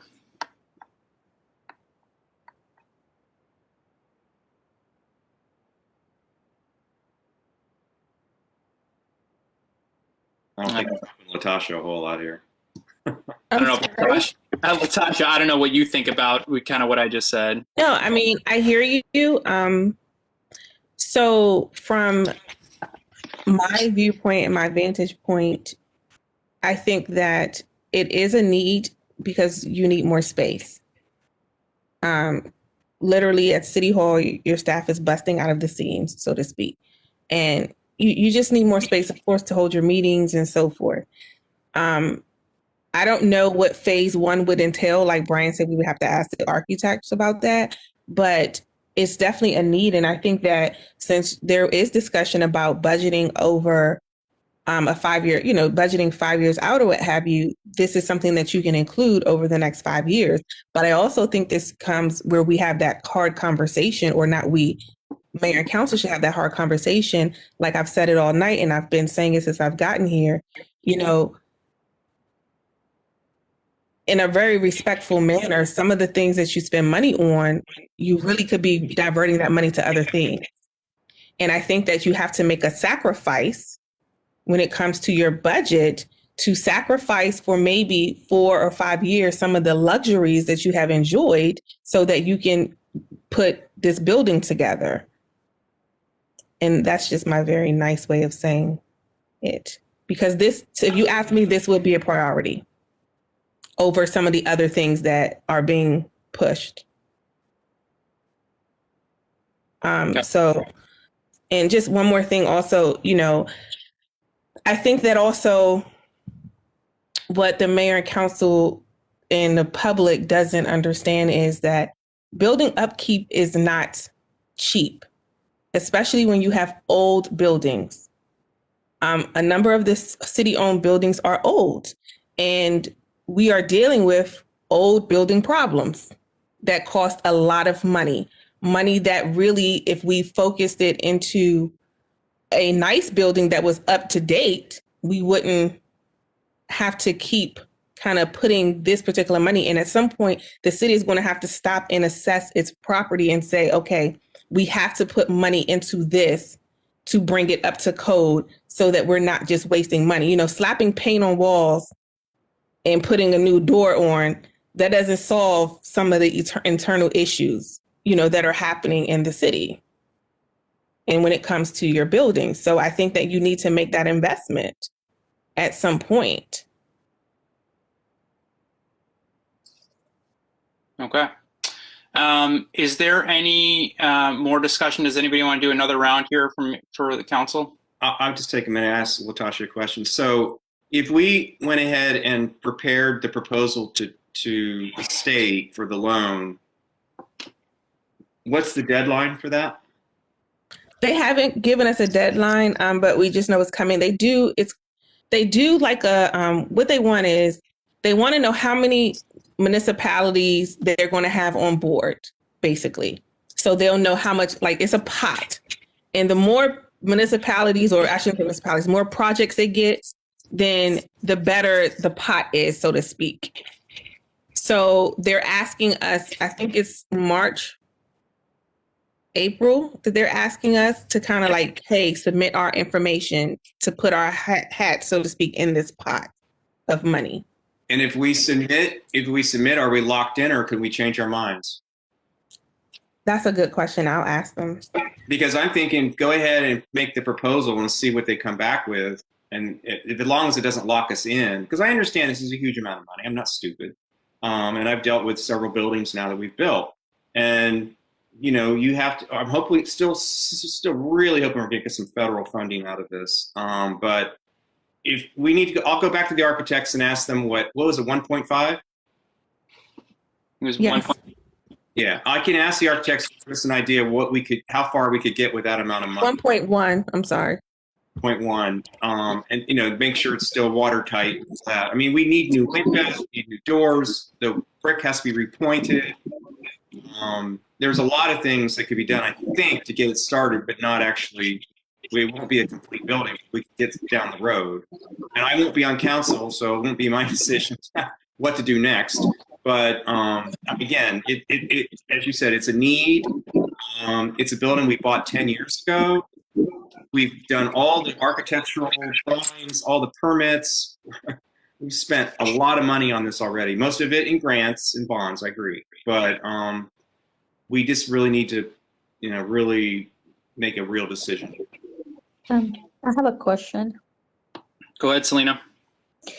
And I'm not sure Brian or Latasha can answer better this question. So even if we go with the 1.1 and we figure out what is it the architect tells us, like it will mean, how quickly from us making the decision, applying for the grant, will the work start? Because one of the last meetings we were talking at the beginning of the year, we had talked about somebody potentially renting the bottom part, and in doing so creating some little funding, for us, obviously minimal to what we need. But I guess that'd be my two questions, because I thought we had agreed to see if he could rent it out for a year or two. I don't remember how much, a year or two, let's put it. And when we're thinking about starting the process if we go ahead and get approval for the loan? Well, the problem there is the building's not up to code to begin with. So I don't know if Latasha looked into a UNO for that building, but I'm assuming we're going to have to put a lot of money into it just to get it up to code. I'm sure the electrical's not up to code. Yeah, that building. So, I mean, the gentleman, we've had several people look at that building and look at that space, but quite frankly, I don't know when was the last time any of you have been inside of it. It's nowhere near where it needs to be even user occupied. And I personally, it would be, my conscience couldn't take someone's money every month knowing that it's probably a hazard. There's no sprinklers in there. So I don't even think renting that should even be on the table, because like Brian said, the amount you would have to put in it to bring it to an even decent place to rent it, you could have thrown that in the overall project. And one of the other issues you have is, when we had someone interested and he was like, okay, and I can, what if I do it all? I said, okay, that's great. But just understand that if they come back in 2 or 3 years and say, okay, we're ready to work on this section, you've wasted all of this money. So basically you're asking somebody to waste X thousands of dollars just so they can be in there so you can collect X amount of rent, which when you do the calculation, even if you rent, let's say you rented it for $2,000 in 1 year, that's only $2,400. I mean, $24,000. Like you can spend more than that. So Latasha, how much money are we generating from the solar panels on the current city hall a month? I have to look. I have to look it up. So, I mean, if we could at least get the solar panels on the roof, Yeah. we would. I mean, this is definitely a start, but the question is, can the roof handle it? Well, that would be around 1.1 million, and the money you're generating from the solar panels could help pay the debt. But let's ask the architects what they think. I don't think we can do it that way because of the connection between the two buildings has to be done. I don't know we can do that for 1.1 million. May I ask? So no, the reason why I was asking, because I know that was in the table, but so I wasn't sure what it meant when like the start of the project will be to figure out like when will the phasing start when we're looking at a multi-year plan. Does it start like next year? Is something we need to look for budgeting for FY22, or and when the construction will take on as well. So I would say one, Natasha, the buildings that is array, I won't even be showing people that building, just be like, it is not available for view or rent, in order for them not to have, for them not to be dreaming about it, because it is very nice inside. The high ceilings and different things is very appealing to many people. But the other thing would be like, I know we had discussed putting potential solar panels in other buildings of the city, so that could also be an alternative. If you put a pothole, the problem is if you don't have the roof fixed and they put them, they will charge you to remove them to fix the roof again. So you'll be paying twice as much for the installation of the panels in the roof. So that's something to think of. So I think in my head, I'm thinking, what else can we do to that way, even if we take the loan the first year, even if we could start, having money coming in as a revenue, whether it's solar panels in another city building, right? I know we have talked about Public Works or PD, right? That could also be extra income that could be added to the project. So that way, it could at least help us pay for some of the loan. So, but do you have the answer when the turnaround will be to start building on it? And if you're aiming at FY22? That really would depend on mayor and council, because ultimately, we can get the ball rolling on financing. I can get the ball rolling with Alyssa on, all of the legalities, but it's going to really depend on mayor and council voting, discussing, that's just, the project moves at your pace.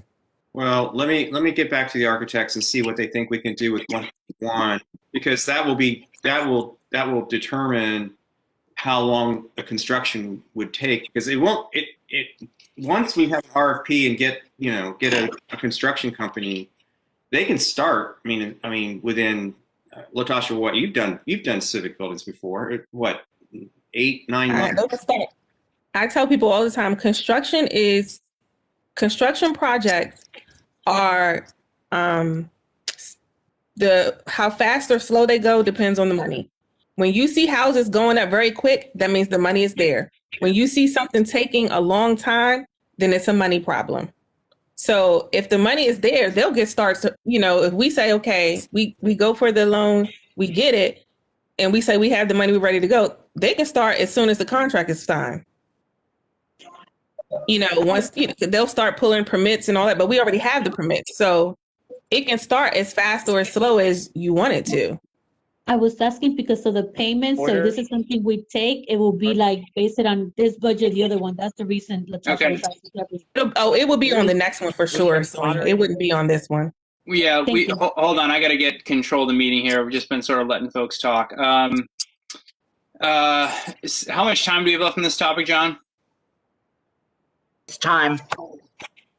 Okay, let me give it 5 more minutes, and I'm going to do a quick round here. Scott? Thank you. Latasha, I want to make sure that before we wrap, that we've answered the questions that you have for us. And that if we haven't answered the questions you have for us, that we at least know what those questions are. I mentioned that I've been trying to stay out of the way here. I've never publicly even said that I'm for this, because spending, $5 million or whatever is not something that's appealing to me, especially right now. But I also, like I said, don't want to stand in the way of it. And between Mayor Miles and Brian, who I know are both supportive of this, they've got 50 years of plus experience on this council. So I'm just sort of waiting for y'all to make it happen.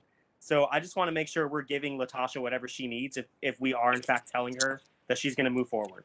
So Latasha, have we answered your questions? And if not, what are the questions we need to be thinking about so that when we have another discussion about this, we're prepared to move forward if we're going to? Well, I just asked. Email if you don't want to do it. No, it's fine.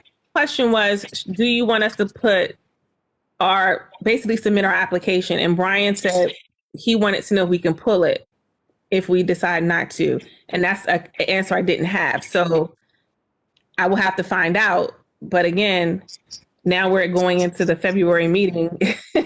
Applications aren't just one pagers. Like, it requires a lot of information. So, and I'm in the middle of doing a budget right now and an audit. So, I just need to know what we're doing. Am I applying for it or not? Okay. From my vantage point here, I'm just going to take the floor for a bit.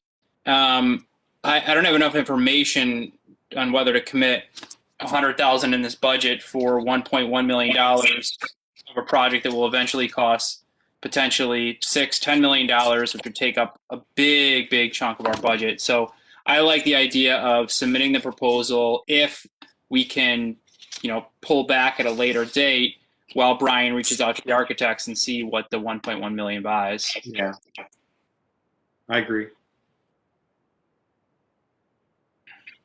So Latasha, I guess you'd have to ask the question to DHCD if it's allowed for us, and if it is, then go ahead and submit the proposal, and then in the interim, let us know, and Brian will be talking to the architects about what the 1.1 buys.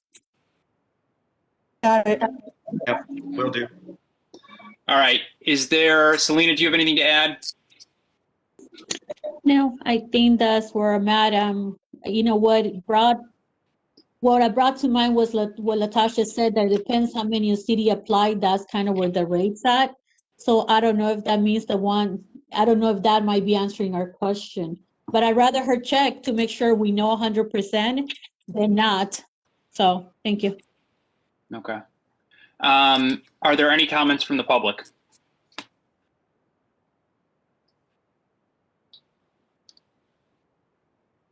Okay.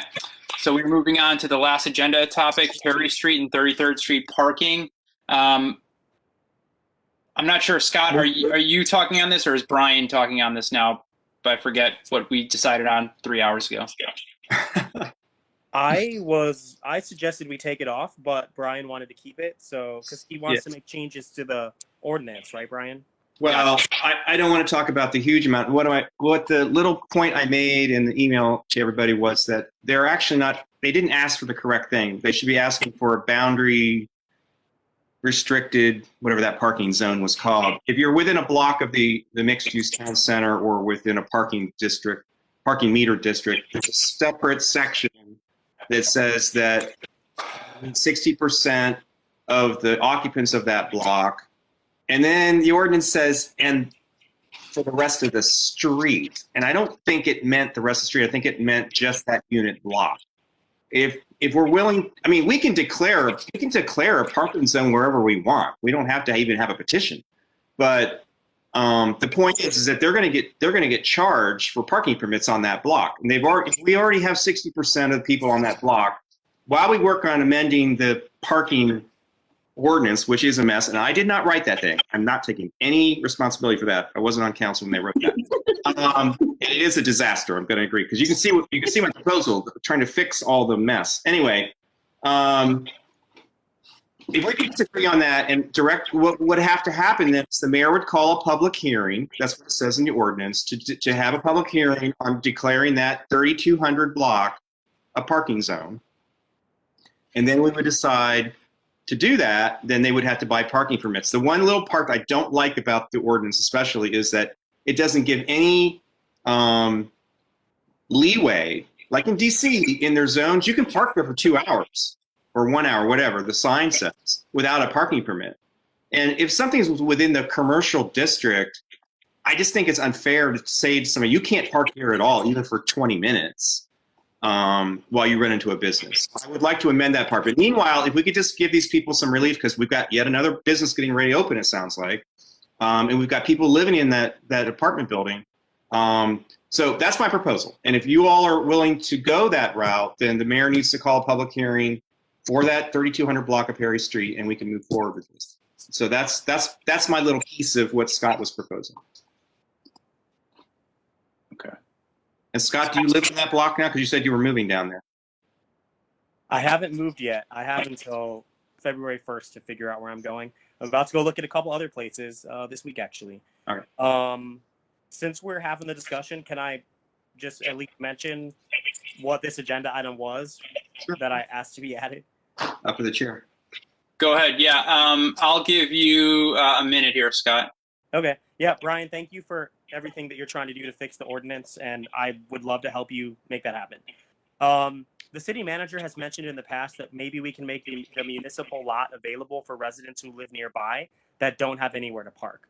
So what I was asking for by adding this agenda item is maybe the municipal lot is an option after hours, but also we have 2 empty parking lots on 35th and Perry Street that almost never have anybody parked in them. So even if it's only a temporary solution, because we're trying to figure out if folks who have submitted the petition have enough signatures and yada, yada, yada, what I'm suggesting is in the meantime, while we're figuring things out, can we make those parking lots available to people who live nearby in the short term so that they don't keep getting parking tickets? So if folks are interested in exploring that idea, I think we should. I know that it's not a solution, but it's a short-term fix, especially while we're in the pandemic and the parking lots aren't being used. Quick question, Scott. Are you referring to the municipal parking lot or the parking lots on Dr. Gupta's property? I'm referring to the Gupta property parking lots, because that La Petite pet thing is that she moved away. So she's not using the parking spots either. That building is vacant again. Okay. And that's Mankiti's property, right? Sure. I think so. Okay. All right. No. That belongs to Dr. Gupta. The one. Yeah, I mean the white building that's right across from, right on the corner. Yeah, that belongs to Mankiti. That's now vacant. She moved away. That is Mankiti. I'm Yeah, sorry. that belongs to Mankiti. Right. I'm sorry. Okay. And I think that building is, never mind. I just wouldn't suggest anybody park there right now. Okay. But we could talk about the municipal parking lot for sure. Yeah. Selena, why don't you go ahead? So I already told you about the 2 suggestions. It's not our parking spaces. We cannot be deciding whether there's somebody renting there or not. It doesn't belong to us. So I'd rather not. The other thing to take into account, we only have 1 parking enforcement person. So who's gonna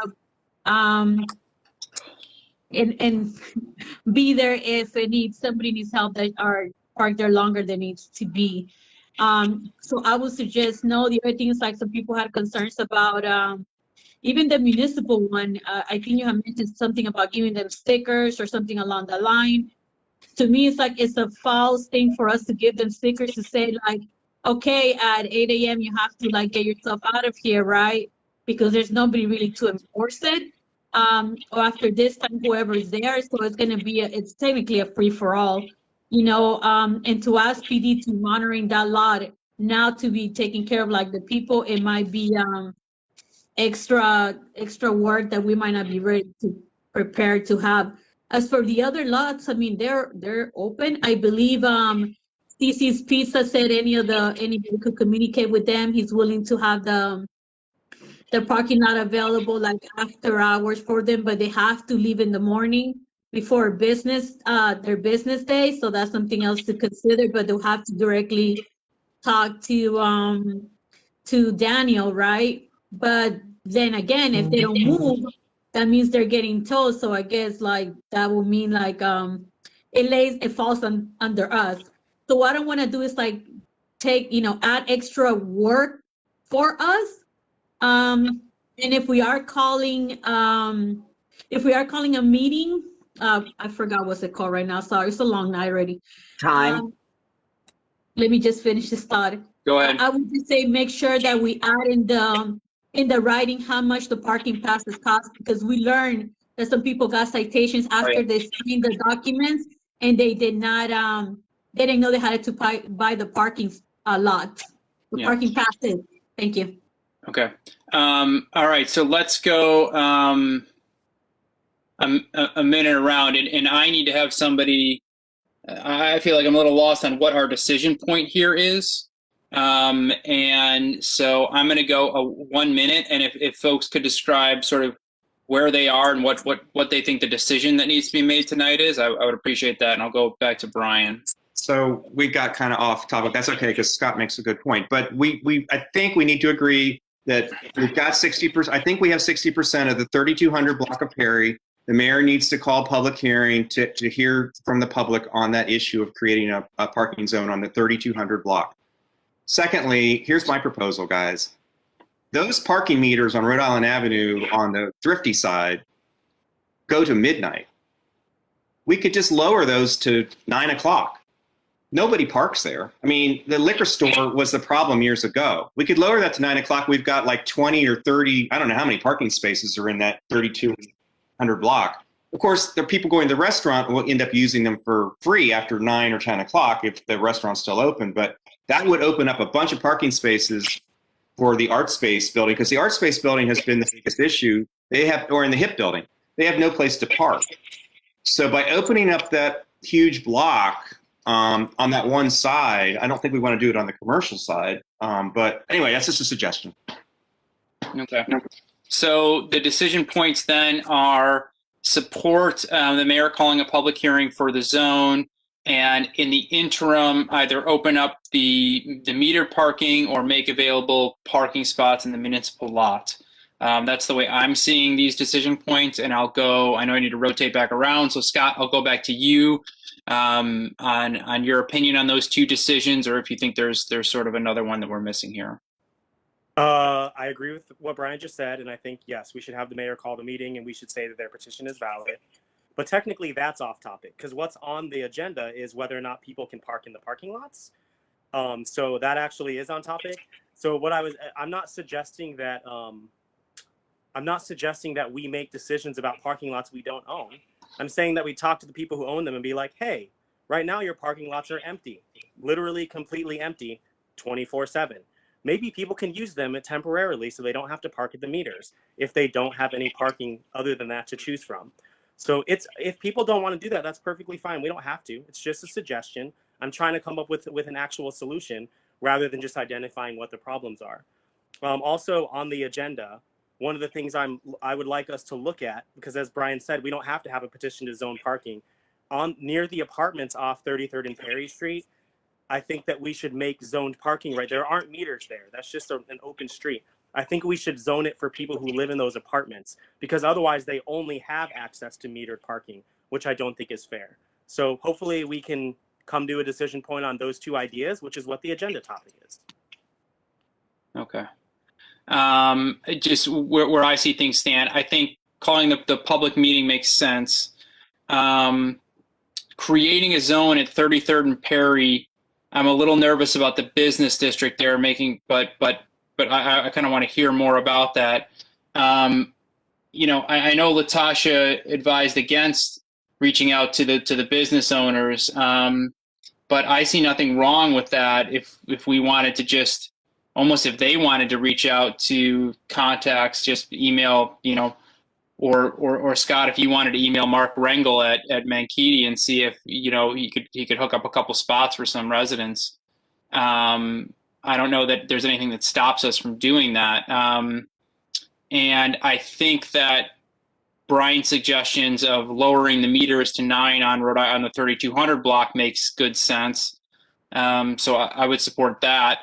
And depending on how many spots are needed in the municipal lot, I'd be fine with that. Folks should be able to park there though either way.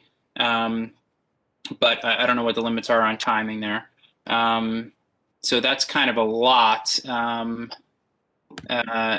I need help on a path forward here. I think we've covered having the public meeting for the lot. I think the open agenda items are what to do in the interim. Is there consensus on? Hey, this is Selena. Yep. Oh, sorry, Selena, go ahead. So I agree with the meter part. And the mayor calling. I think the meters would probably be easier for them to park. It's also a little well lit and closer to them than the municipal parking lots, because even like the CC Pizza parking is quite a bit of walk for them, especially in this cold. But I think that'd probably be a best alternative at this point. But like I stated, make sure that on the notice it is written how much it costs, because I will hate for them to get a citation based on the fact that they don't have pass. But lowering down to 9 sounds like a good idea to be able to fix, and I think PD could do that by direction of city manager. So I think that they have the capability, my understanding for what I remember, to be able to do that for the meters, and it could start tomorrow if the city manager, so if we ask her to do that. But that's where I'm at. As for the other ones, the reason why I said no to the agenda, because I thought we said we were gonna move it to next meeting. That's the reason why I was like, we're falling into a rabbit hole and talking about it when we're gonna have it in the next discussion. And I believe Brian had wanted to just discuss the wording for it. So definitely I support Brian, what you're trying to do to make it more clear, because if it's hard enough for us to be able to decipher it, it's definitely hard for the community to decipher as well. And thank you for letting us know that you didn't write it, because I wasn't sure you've written so many things. It's hard to sometimes know what you have not written. So I'm glad I found one at least. Thank you. Okay. All right, guys, I'm getting tired here. So I think there's consensus on the Brian rewrite and calling the public meeting. What I can't seem to understand is, it seems like there's support for changing the meters to 9. Is there support for opening up parking spaces in the municipal lot? I'm not hearing that, but Brian, I don't know what you think on that. I'm okay with that if the city manager can find a way for that. I think I'm okay with that, Brian. I don't know what you're. The municipal lot is already open. Yeah. I've told school residents that they can park there. I think it's already open. The signs are there to tell you when you can't park, the times that you can't park. And I think it's like 8 a.m. to, I don't want to say it's midnight. I don't know if it's like 8 a.m. to 9 p.m. So from 9 p.m. to 8 a.m. they can go. The problem is they don't want to get up to move their cars. Yeah. And we have to do open. it. Yeah. The municipal lot is open at night, and I've told several people that they can park there at night because there's no restriction. Yeah. At night, it's just that your car have to be moved by a certain time. Right. So the parking meters are in the ordinance. We'll have to do an amendment to the parking meter hours by ordinance. I can work on that. Okay. May I have the floor for a moment, Luke? Sure. I know everybody wants to wrap up. Latasha, thank you for what you just said. And so, I'm happy to do my own. I'll do my own legwork. I wanted to come to y'all first before making any moves. I'll talk to Menkidi and I'll talk to the owners of the other building and find out if they're even open to the idea, and then we'll know if it's a moot point or not. But I just wanted to point out, like what Latasha just said. So sure, it could be an issue that people would have to move their cars, but that's already true of the parking meters. So it's not, you see what I'm saying? It's not a new problem. Every downside of potentially parking in the lots is already true of the parking meters.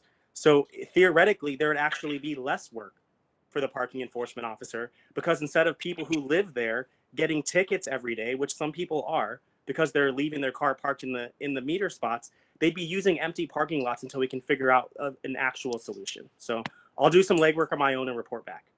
Luke, can I say something real quick? And I'm done. Yeah, go for it. Yeah, sure. Scott, I hear you. My only concern with that is, and hey, it's up to the businesses what they want to do, but I see that being a disaster, and because it's private property and they don't have signs up to say, park here at your own risk.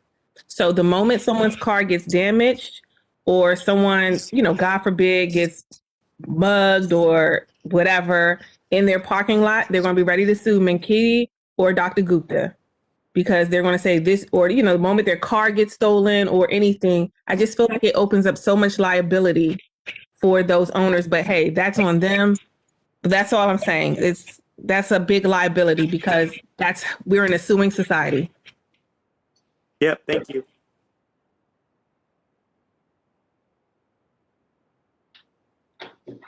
Okay. So do we do we have direction now on? It sounds like we need to make an ordinance change for the change to the meters, the work that Brian's going to get done. Sounds like we're going to hold a public hearing for these residents to get the permits they need. Scott, I'm happy to also reach out to Mankaty if you want. I'm supportive of that. So if you want a hand there, let me know. And the municipal lot is available. Obviously, you have to move in the morning. Is there anything I'm missing?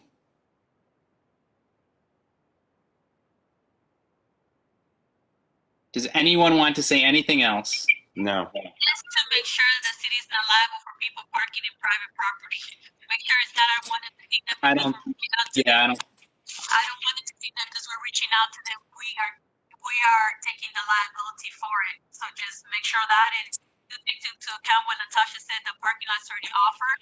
It's just that they don't want to use that parking lot. They would like something closer and ideally, more accessible. So just FYI, be aware of that. So as long as that's clear, because we're not letting you guys say, yeah, go for it. But as long as it's clear that the city does not has zero liability for anything that happens to their car or the property itself, because if somebody crashes into the property, it's not on us. That's something that they'll have to agree with the residents to be able to park in that. So that'll be the residents and the business owners deal, not the city. So we're not liable for anything that happens in the lot, including damage to the property. Motion to adjourn the meeting. Anything else? Motion to adjourn. Second. Is anyone opposed to the motion on the table? Hearing none, we are adjourned. Luke, you did a really great job. Thank you so much. Oh, thank you guys. Appreciate it. The time.